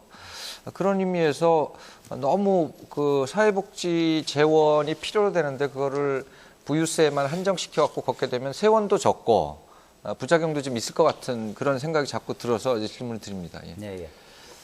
과거에 부유세 문제는 지금 이제 종합부동산세로 이렇게 이제 녹아들어 있고 지금 종합부동산세가 이제 세대별로 돼 있는 거를 개인별로 하자 이런 제안을 드리는 것이고요. 재벌세에 대한 것은 법인세 중에서 상위 구간을 특정하게 신설하자고 하는 것입니다. 저는 뭐 이런 예를 한번 들어볼 수 있을 것 같습니다. 오른쪽으로 많이 휘어 있습니다. 그동안 그 개발 경제 시절에 세제 틀을 유지하다 보니까 이제는 복지 시대로 와야 되는데 오른쪽으로 많이 가 있는 거를 우선은 왼쪽으로 바로 잡아놔야 된다고 봅니다. 이런 국민적 공감대 위에서 지금 월급쟁이들 다들 뭐 유리지갑이다 이런 표현 쓰지 않습니까? 그래서 전 국민적인 공감대가 형성이 되면 그런 이제 보편적인 증세 단계로 넘어갈 수 있다고 봅니다. 예, 시간 조금 더 드렸습니다. 2시간이 상당히 긴 시간이었는데 어느덧 정해진 시간이 지금 다 돼가고 있습니다. 하고 싶은 말씀이 있는데 아직 못한 말씀도 있을 것 같아서요. 마지막으로 마무리 발언 시간 드리겠습니다. 한 사람이 1분 30초씩 쓸 수 있습니다. 먼저 정의당 박원석 의원부터 말씀해 주시죠. 네, 존경하는 국민 여러분. 복지국가 실현은 몇 가지 복지정책을 제시한다고 이루어지는 것이 아닙니다. 새로운 대한민국에 대한 비전 속에서 사회적 합의를 만들고 공고히 함으로써 실현 가능한 일입니다. 국민들이 갖고 계신 복지국가의 꿈을 이제는 구체적으로 설계해야 합니다. 말로만의 복지, 재정으로 뒷받침되지 않는 복지가 아니라 정치적 의지와 실천으로 그리고 재원으로 뒷받침되는 진정성 있는 복지를 추진해야 합니다. 복지를 위해서 만들어진 정당, 작지만 강한 정당, 정의당이 앞장서겠습니다. 대한민국을 복지국가로 이끌어 나가기 위해서는 정치권이 무엇보다 초당적인 협력을 해야 합니다. 그러기 위해서는 지난 대통령 선거에 국가기관 선거 개입과 불공정 선거로 초래된 이 정치적 혼란과 난국을 종식시켜야 합니다. 누구보다 대통령의 책임과 역할이 큽니다. 야당이 제안하고 있는 특별검사 임명을 통한 진상규명 수용하십시오. 김기춘 비서실장, 남재준 국정원장을 비롯한 이 사태의 악화에 책임이 있는 책임자들 읍참마속의 심정으로 해임해 주십시오. 국정원 전면개혁 수용해 주십시오. 정치에서는 하나를 내주고 열을 얻는 길도 있다고 합니다. 야당 없이 성공한 정부 없습니다. 국민의 절반을 적으로 돌리고 국민의 절반과 반목하면서 성공한 대통령 있을 수 없습니다. 아버지의 길도 아니고 실패한 전임자의 길도 아닌 박근혜 대통령의 길을 가십시오. 민심과 대결하다가 실패한 정권, 실패한 대통령의 전철을 밟지 마시기를 부디 당부드립니다. 고맙습니다. 네, 이어서 민주당 김영희 의원 마무리 발언해 주십시오. 복지는 하면 좋고 못해도 어쩔 수 없는 그런 선택적인 문제가 아닙니다. 더 이상 미룰 수 있는 문제도 아닙니다. 복지는 당면의 문제인 빈부격차의 완화를 위해서 필요하고 미래의 위기인 고령화의 극복을 위해서도 반드시 필요한 전략입니다. 경제 성장 동력을 제공하기 위해 필요하고 고용 창출에 가장 중요한 잠재력을 가진 일자리의 노다지이기도 합니다. 복지를 소비로 보는 관점, 그리고 복지를 비용으로 보는 관점을 버려야 합니다. 그리고 재원 조달은 대기업과 고소득층이 먼저 솔선수범에 책임을 져야 합니다. 그래야 중산층 서민들도 복지를 위한 그 조세 부담의 증가에 동의할 수가 있습니다. 박근혜 정부가 대선의 공약을 모두 파기하고 복지를 다시 국정의 말단으로 밀어내고 있는 것은 단순 약속 위반이 아닙니다. 민족과 나라의 미래를 위한 핵심 투자를 게을리하는 그런 대실책이 될 것입니다. 박근혜 대통령이 다시 한번 4대강 사업을 벌리는 그런 우를 범하지 않기를 간절히 희망합니다. 민주당은 복지를 확대하고 복지 재원과 예산을 확보하기 위한 가능한 모든 노력을 다할 것입니다. 국민 여러분의 지지와 성원을 부탁드립니다. 네, 이어서 통합진보당 민병렬 의원 마무리 발언해 주십시오. 예, 국민 여러분, 우리 통합진보당은 민주노동당 창당으로부터 지난 14년 동안 국민 여러분 곁에서 노동자 서민과 함께 온내 제3당으로 자라났습니다. 땀 흘려 일하는 사람들이 대접받고 행복한 나라를 만들기 위해서 우리 당의 국회의원, 구청장, 기초의원, 광역의원, 당직자들 그리고 10만 당원들은 누구보다 열심히 뛰었습니다. 격려도 많이 받았습니다. 그런데 박근혜 정부 들어서자 바쁘게 종북몰이에 이어서 헌정사상 있어 본 적이 없는 정당 해산을 추진하고 있습니다. 당을 지지하고 말고는 오직 주권자인 우리 국민 여러분들께서만 결정하실 수 있습니다. 이미 지난 14년 동안 아무런 문제 없었던 강령을 북한식 사회주의라고 몰아붙이고 지난 14년 동안 국민 여러분의 평가를 받았던 모든 활동들을 헌법에 벗어난다고 억지를 부리고 있습니다. 국가기관의 대선 개입, 줄줄이 공약 파기로 궁지에 몰린 박근혜 정권의 야당 탄압이자 진보 정치 죽이기입니다. 국민 여러분, 유린당하고 있는 민주주의를 지켜주십시오. 돈 없고 백 없는 사람들, 서민의 정치를 위해서 뛰었던 서민의 정치, 서민의 정당, 진보 정치를 국민 여러분께서 지켜주십시오. 우리 통합진보당은 권력의 어떤 탄압에도 굴하지 않고 국민 여러분과 함께 진보를 지키고 민주주의를 지키기 위해서 열심히 뛰겠습니다. 감사합니다. 네, 이어서 새누리당 안정범 의원 마무리 발언해 주십시오. 네, 존경하는 국민 여러분, 끝까지 토론에 참여해 주신 점 다시 한번 감사드립니다. 새누리당과 박근혜 정부는 복지 공약, 복지 정책 반드시 지킬 겁니다. 공약 가계부, 이 재원 조달 계획 꼭 제대로 해 나갈 겁니다. 보다 중요한 것은 복지는 제대로 전달되고 빠짐없이 사각지대 없이 복지 정책을 해 나가는 겁니다. 결코 지금까지 박근혜 정부 새누리당이 추진하는 복지는 결코 파기가 되지 않고 사기가 아닙니다. 진정 중요한 것은 이제 복지 공약이 제대로 되게 하기 위해서 내년도 예산을 짜는 겁니다. 또 심사하는 겁니다. 그런데 이미 늦었습니다. 여러 가지 이유로 국회 밖에 계시는 바람에 우리 예산 심사 너무 늦었습니다. 12월 2일까지 법정 기한 못 지킵니다. 연말까지도 힘들 것 같습니다. 부디 우리 야당분들 어떤 이유에서도 예산과 민생만큼은 이 복지를 위해서도 반드시 국회 안에서 오늘과 같은 이런 토론을 하면서 제대로 통과될 수 있도록 제발 부탁드리겠습니다. 그래야지 공약 가계부든 복지 공약이든 함께 제대로 이루고 그야말로 진정한 국민 행복 시대가 올 수 있을 것 같습니다. 감사합니다. 네, 지금까지 매진만 잘 들었습니다. 지금까지 2시간 동안 복지 문제를 놓고 각 당을 대표해서 참석한 토론자들의 열띤 토론을 들었습니다. 시청자 여러분들께서도 확인하셨겠지만 복지 문제에 대해서는 의견 차이가 많고요. 또 의견 차이가 쉽게 좁혀지기도 어려워 보입니다. 하지만 적어도 가능한 한 복지를 최대한 늘려야 한다는 데는 의견의 차이가 거의 없었다고 봐도 될 듯합니다. 오늘 토론회를 통해서 국민적 공감대 형성 또 정치권의 합의를 이끌어내는 조그만 계기가 됐기를 바라면서 오늘 토론회를 마칠까 합니다. 2시간 동안 활발한 토론을 펼쳐주신 네 분 토론자께 감사드리고요. 또 자리를 함께해 주신 두 분의 전문가 패널에게도 감사의 말씀 드립니다. 이상으로 중앙선거방송 토론위원회가 주관하는 2013년도 제2차 정당정책 토론회 모두 마치겠습니다. 시청자 여러분 고맙습니다.